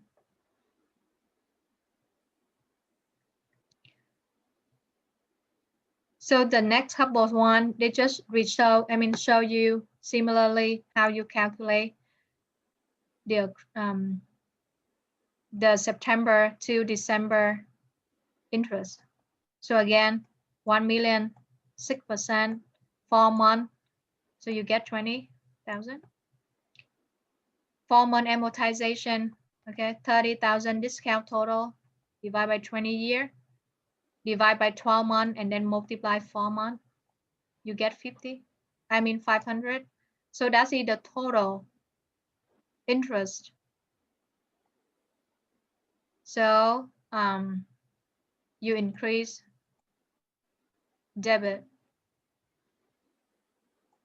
This 20,000 you don't pay yet. This will be your bond interest payable, and then the discount still show 500.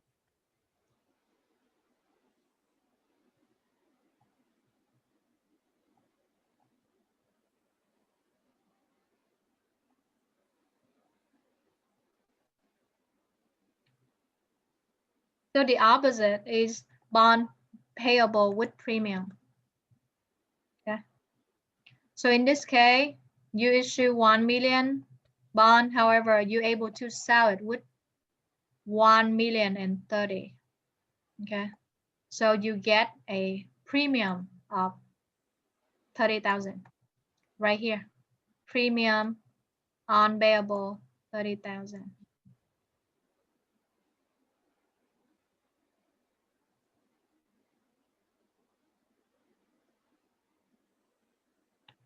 Note that because the premium on payable account has a credit balance, it shows in the balance sheet as an increase in the face of bond payable.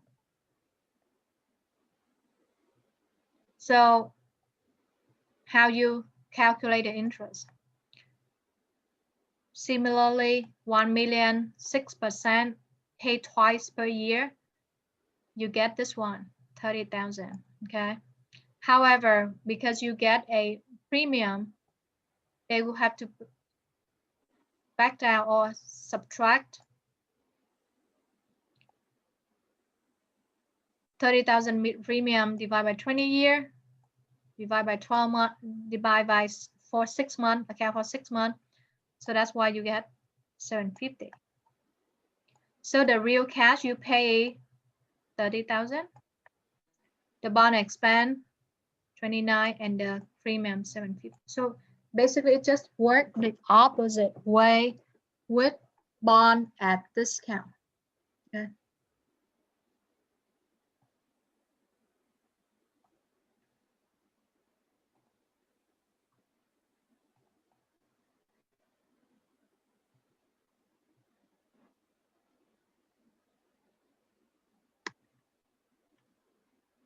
Concept of present value.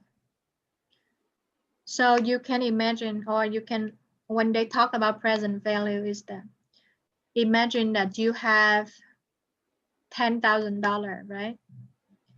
Now with $10,000, you can buy a car. However, in the future, with the same 10,000, you cannot afford for a car because maybe a lot of element because of the inflation. That's one of the main reason. So that's why they give you a concept of the present value of future cash flow. Another example, let's say one day that you so lucky that you win lottery, right? So the lottery prize will be $1 million. So at that point, they give you two options. They ask you, okay, do you want to receive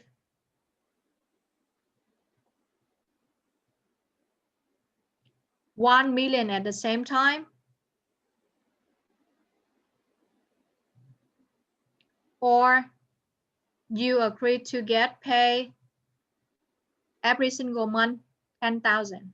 Okay, so at that point you have to sit down and calculate, okay, the value of 1 million in the future, how much it be for now. Okay, the present value of future cash receipt is the amount that knowledgeable investor will pay today for the benefit in the future.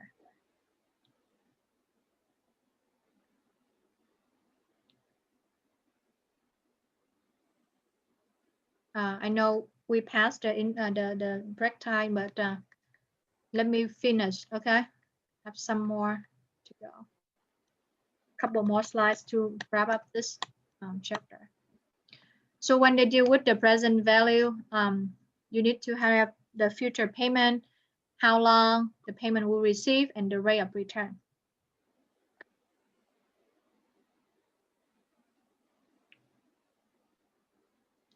Loss contingency. Loss contingency basically, okay, for example, you at the end of the year, you have a lawsuit with someone, and you don't know, okay, you will be the winner or the loser. So the accounting allow you, okay, if it's a probable possibility, then you're able to do a accrual.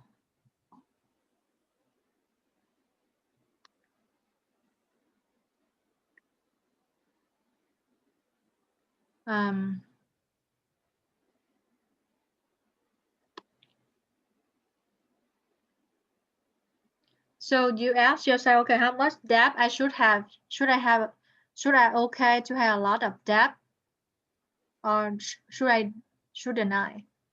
So the answer will be, okay, if you go to some place to borrow money and you able to create the income that able to cover the interest, you should borrow. If you borrow it, you make business, but it cannot create enough money to pay your interest, then you shouldn't. Okay, so that's the answer that you should have. Liability beside the bond, the note, you have leases, pensions, and other post-retirement benefits and deferred tax. So deferred tax basically is the portion of income tax that defer to the future. I mean, you owe it, but you not pay for it now. You will pay for it in the future. Okay, so I know it's a lot of concept today. Give you 15-minute break, okay, and then you will come back. You will come back later, okay? You will come back around 11:20, okay, everyone? Is there anyone here? Yeah. Yeah, okay. Okay, so take a break and then come back, okay? Thank you. Okay. Hello, G. Teacher, how long time do we have? Huh? How many? How many time? Time. Okay, you come back around 11:20. Okay, thank you. Yeah. Hello, Gio. How are you? G, how are you? Fine, and you? Good? Fine, okay. Yeah, I'm good. So Excellent. any I saw your message. yeah, I saw your message. Let me check that too, okay? G, any Okay, look at the message, okay? okay. I text you. Thank you.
Oi, Yu.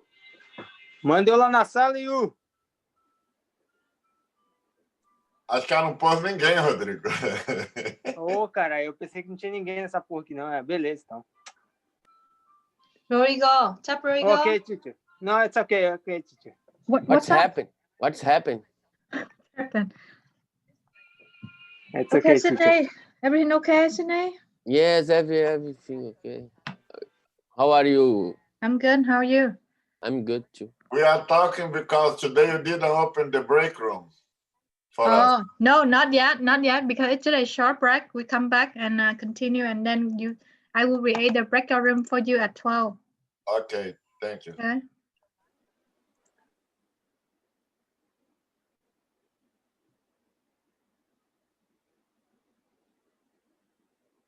Okay, everyone. So you now the next will be you will you work on your project 6, okay? Project 6. And while you doing project 6, I will do the rating for you. Let's see. So, Sydney, how come Donald Trump not winning? What's going? I have a news. We have a new president now. Joe Biden's. No, win. I don't. No. Yes. Yes. No, he's not good. What? No, Biden is not good. No, I know. I don't know, but Biden's wins now. Yeah, he won, but he's not as good as Trump. Now Biden is a new president of the United States. That's so bad. I don't know. I don't know. Yeah. Do you like Trump? Trump better. No, I don't know. Okay, everyone. So you do project 6, okay? Yes. Okay. Oh, England.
Teacher.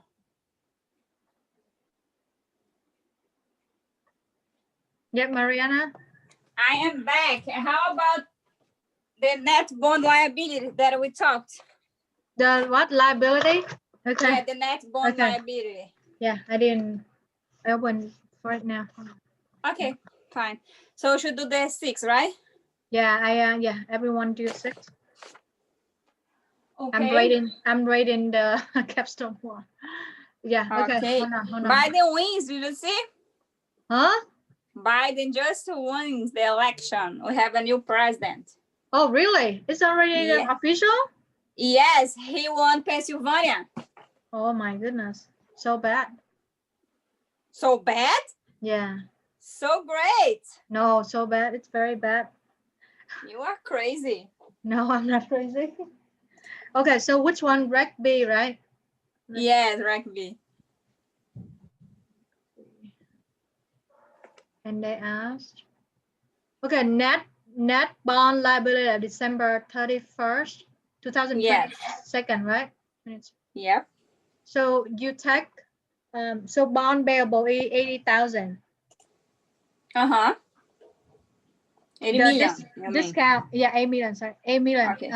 Discount on bond payable is 1,493,333. 1,4. So you take 1.6 million minus 106,667, right? You mean 667? No, I want to know how to do the calc, the math. How you do the math? Okay. Yes, like I can do the math if you tell me like what it is and how.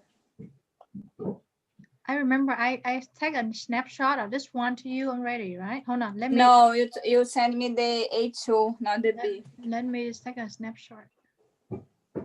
Okay, thank you. Yeah, check the email, okay? I sent you your email right now. Okay, I'll check right now.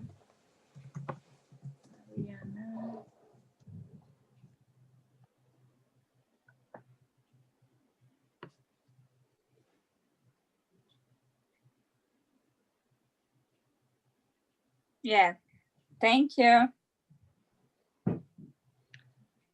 So where you live, Mariana? I live in Watertown. Oh, and they try to sell the house? They sold the house. They already sold? So someone, oh, so yeah, it's pretty mess right now because they sold the house and then a pipe broke outside. They have to bring an excavator machine. And yesterday, all day long, we couldn't come inside the house because it was like a big mess. They opened everything from the street to our basement. They found, and then the new owner just came yesterday, and they are rebuilding their bathroom upstairs. So it's so noisy right now. I can't even concentrate to study, but fine. What can I do, right? Yeah. Oh, so they already bought and now they start the fixing, huh? Yes, exactly.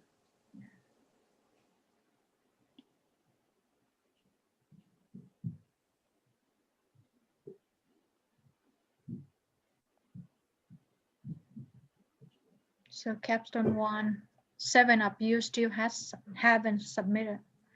Capstone 2, 24 submitted. Yeah, I'm behind with my rating. That's why I let you do so that I can do some rating now.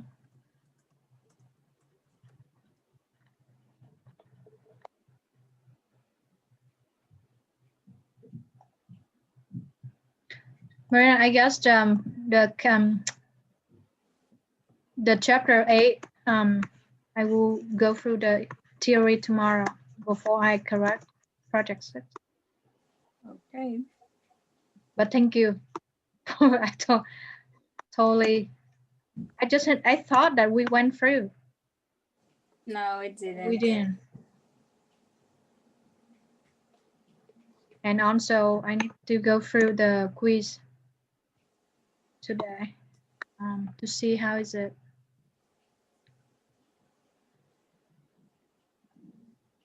That's this semester is just a lot of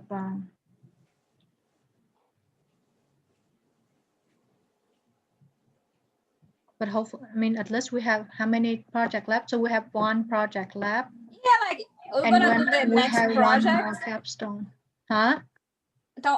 So from next week, we're gonna have Yeah. only two things: the capstone and the project 7. Yeah, Is that? yeah, that's much better. Okay. Because we push hard for the other ones, so that we're not behind. If not, it will. Yeah, it's less heavy. Yeah, I saw.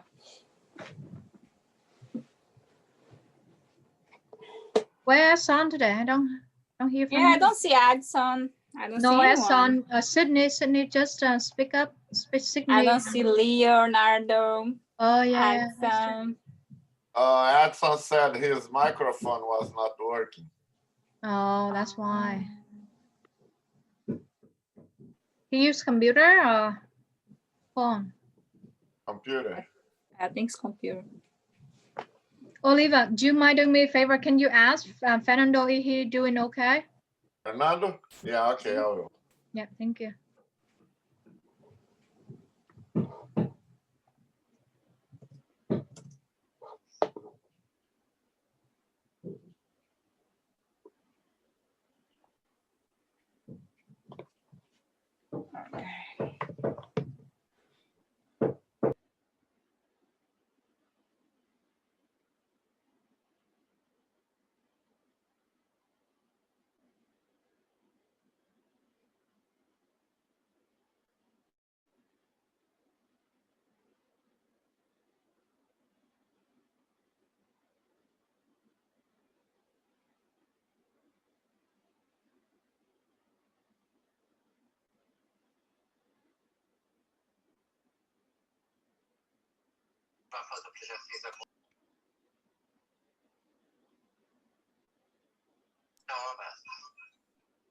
You?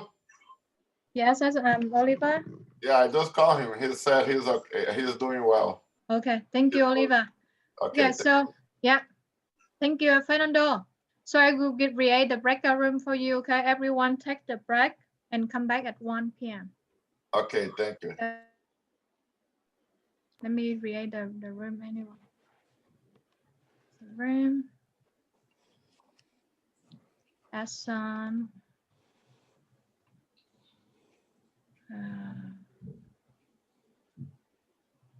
Fernando. Leo. Mariana. Maxwell.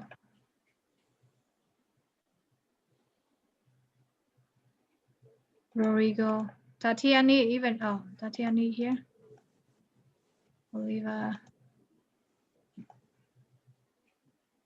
Yeah, teacher. Hey, how are you, Rodrigo? Good, good, good. Okay, so open. Thank you. Yep. Teacher, before you Teacher. leave, Yeah. before you leave, can you give me the password? Okay. Yeah, I guess I already typed here. Look at the chat. Oh, you put in the chat already? Yeah. Oh, it's for 2020. Is correct. Yeah, correct. 2020. Okay. Yeah, try it. All right. See Thank if, you so much. yeah. Yeah. I'll try to do on the lunch break. Okay. Thank you. Yep.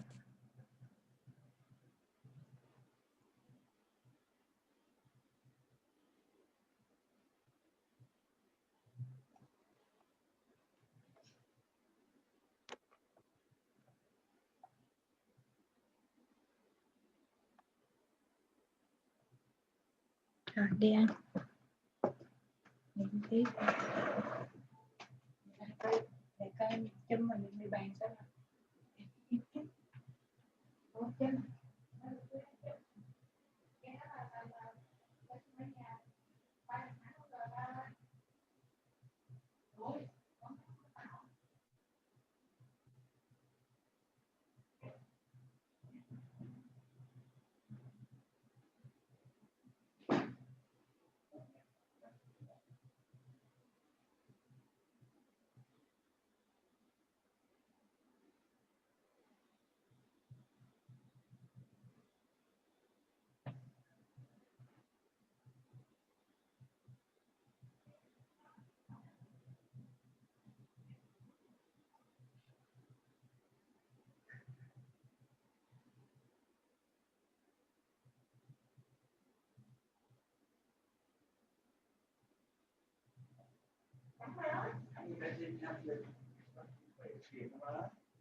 Được rồi, thua rồi, thua nhục nhã rồi, thua tất cả các tiểu bang còn lại luôn. Bây giờ sao đâu? Thì thua thôi sao giờ? Để hỏi ông Mét này các khỏe. Thôi đi. Đâu, không á. Người ta đang ở đóng ma đóng đồ mà. Xong rồi. Không nhắn tin tao chứ tao đâu có nhìn. Để coi phút đi qua. Rồi. Xong. Hả?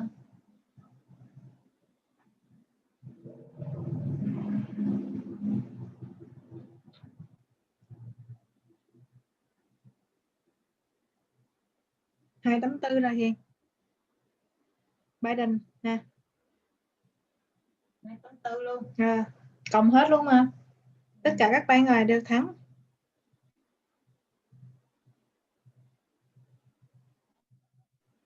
Hai người qua. Pennsylvania tính dầu luôn rồi. Thì tính hết rồi đó. Nè. Joe Biden become president nè. Election live update nè.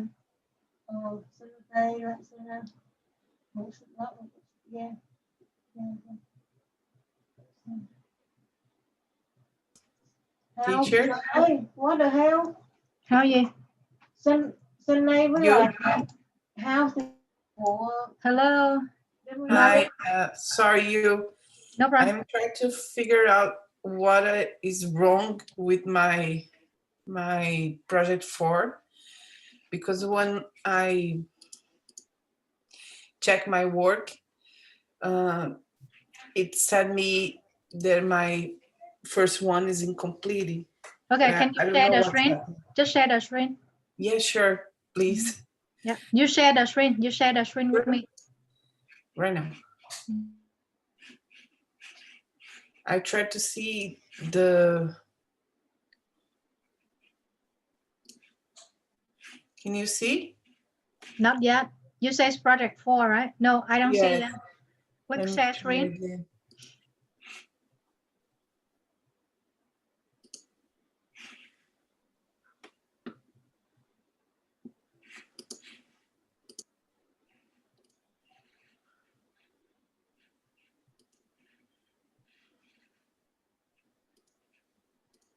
Didn't see anything yet, Ariana. I don't know what's happening. I can share my screen with you. Oh, okay. No, I think. It's share at the bottom, yeah.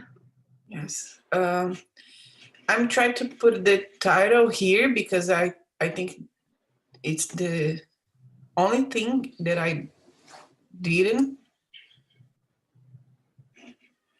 But every time, oh, let me show you.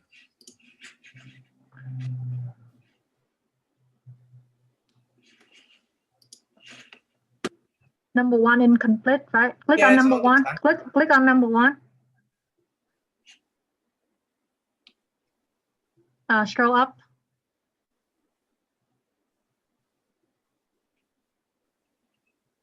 Scroll down a bit. How about here? Any entry here?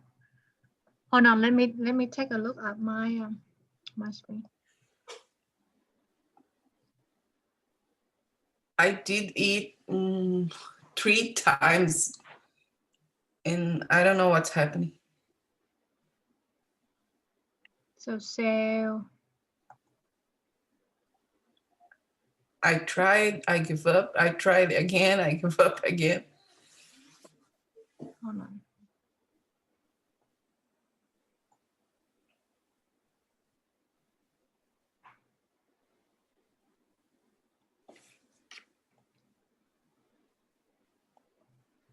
So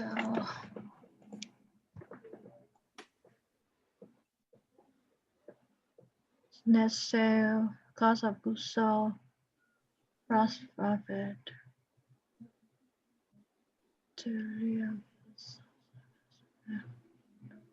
income before income tax, net income. Yeah, so okay. Scroll can you scroll down a bit more? Why say you not complete? Yes. Here is because I tried put something here, maybe. Click, can you double click on that one? Double click. And Here? and click on that again. Here again? Yeah. I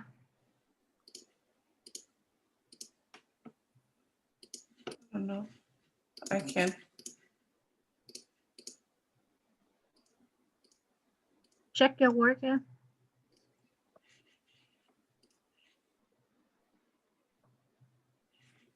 Scroll down.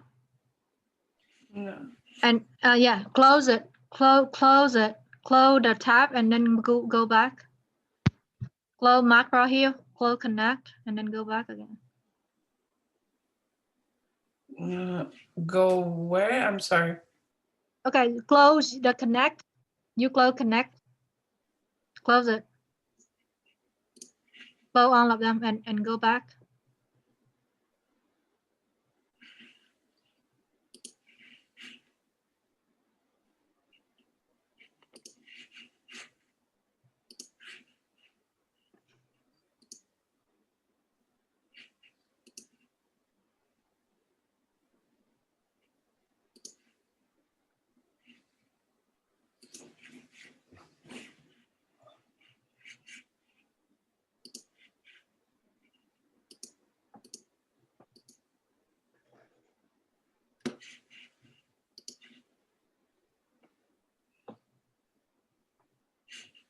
$280 luôn ha.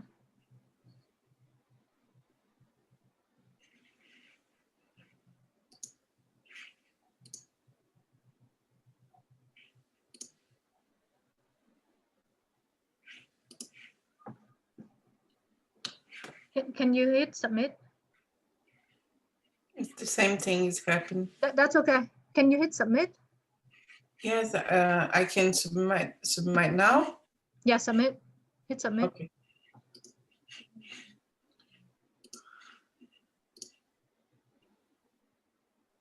View result. Why it says wrong? Of supply. Okay, that's fine, Rihanna. How much you get? 99.83. So it's more than an A. So just let it go. I don't know why, but that's maybe because of this. Oh, I can try again because. No, Okay, that's fine. that's fine. Just Yes, let it yes, go, yes. Ariana. Yeah, just let us Okay. go. Teacher, 99.83, so I will not. Huh? is that project 4? Correct, yeah. Can I take a look of the page 2? Page 2. Yeah. Yeah, Ariana, don't worry. You still get an A. So just let it go. Okay. Okay. Somehow it just. Thank you. I'm sorry. No. Why sorry? Sometimes it just. I tried yesterday. I will go to the bed. I went to the bed. You go crazy, right? That Not this one. something that if just like one very small, I just let it go. Okay, thank you. Bye. Yep. What question, Wensil? The project for the second page. Yeah, question 2, right? Yeah, question 2, and they require A and B. That's require A. You can take a picture of this one. You're not showing the required A. I'm not showing. That's A. Oh, this is A. Mm-hmm. Okay. Question 2, right? You asked question 2, right? Yeah, question 2. Yeah, rec A, require A. This is the A, and can I take a look of the B, please? B, okay. Just give me a second. Is now.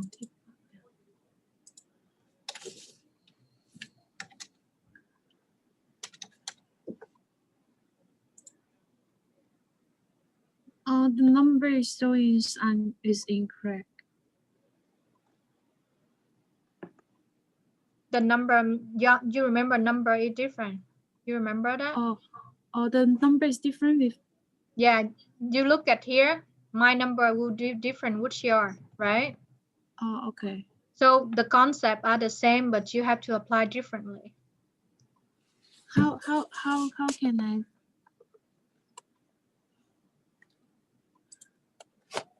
Did I go with you on project 4 already? You see the video yet? I will check it later. Yeah, So, check the video because everyone had different number. Oh, everyone have different number. Correct, yeah. So the account will be the same, however, you just calculate differently. Oh, okay. Okay. Yeah, thank you, teacher. Yeah.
Teacher, are you there?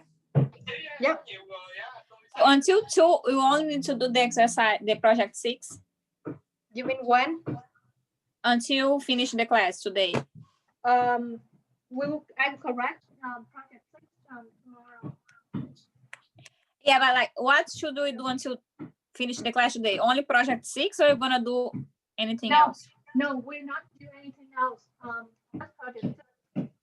Okay, so I will not be in the computer, okay? But I already submit Okay. this. Yeah. I know. You already submit. That's okay. Okay. Bye-bye. See you. Yeah.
Oh, okay, everyone. So enjoy the rest of your day. Okay, I will see you tomorrow.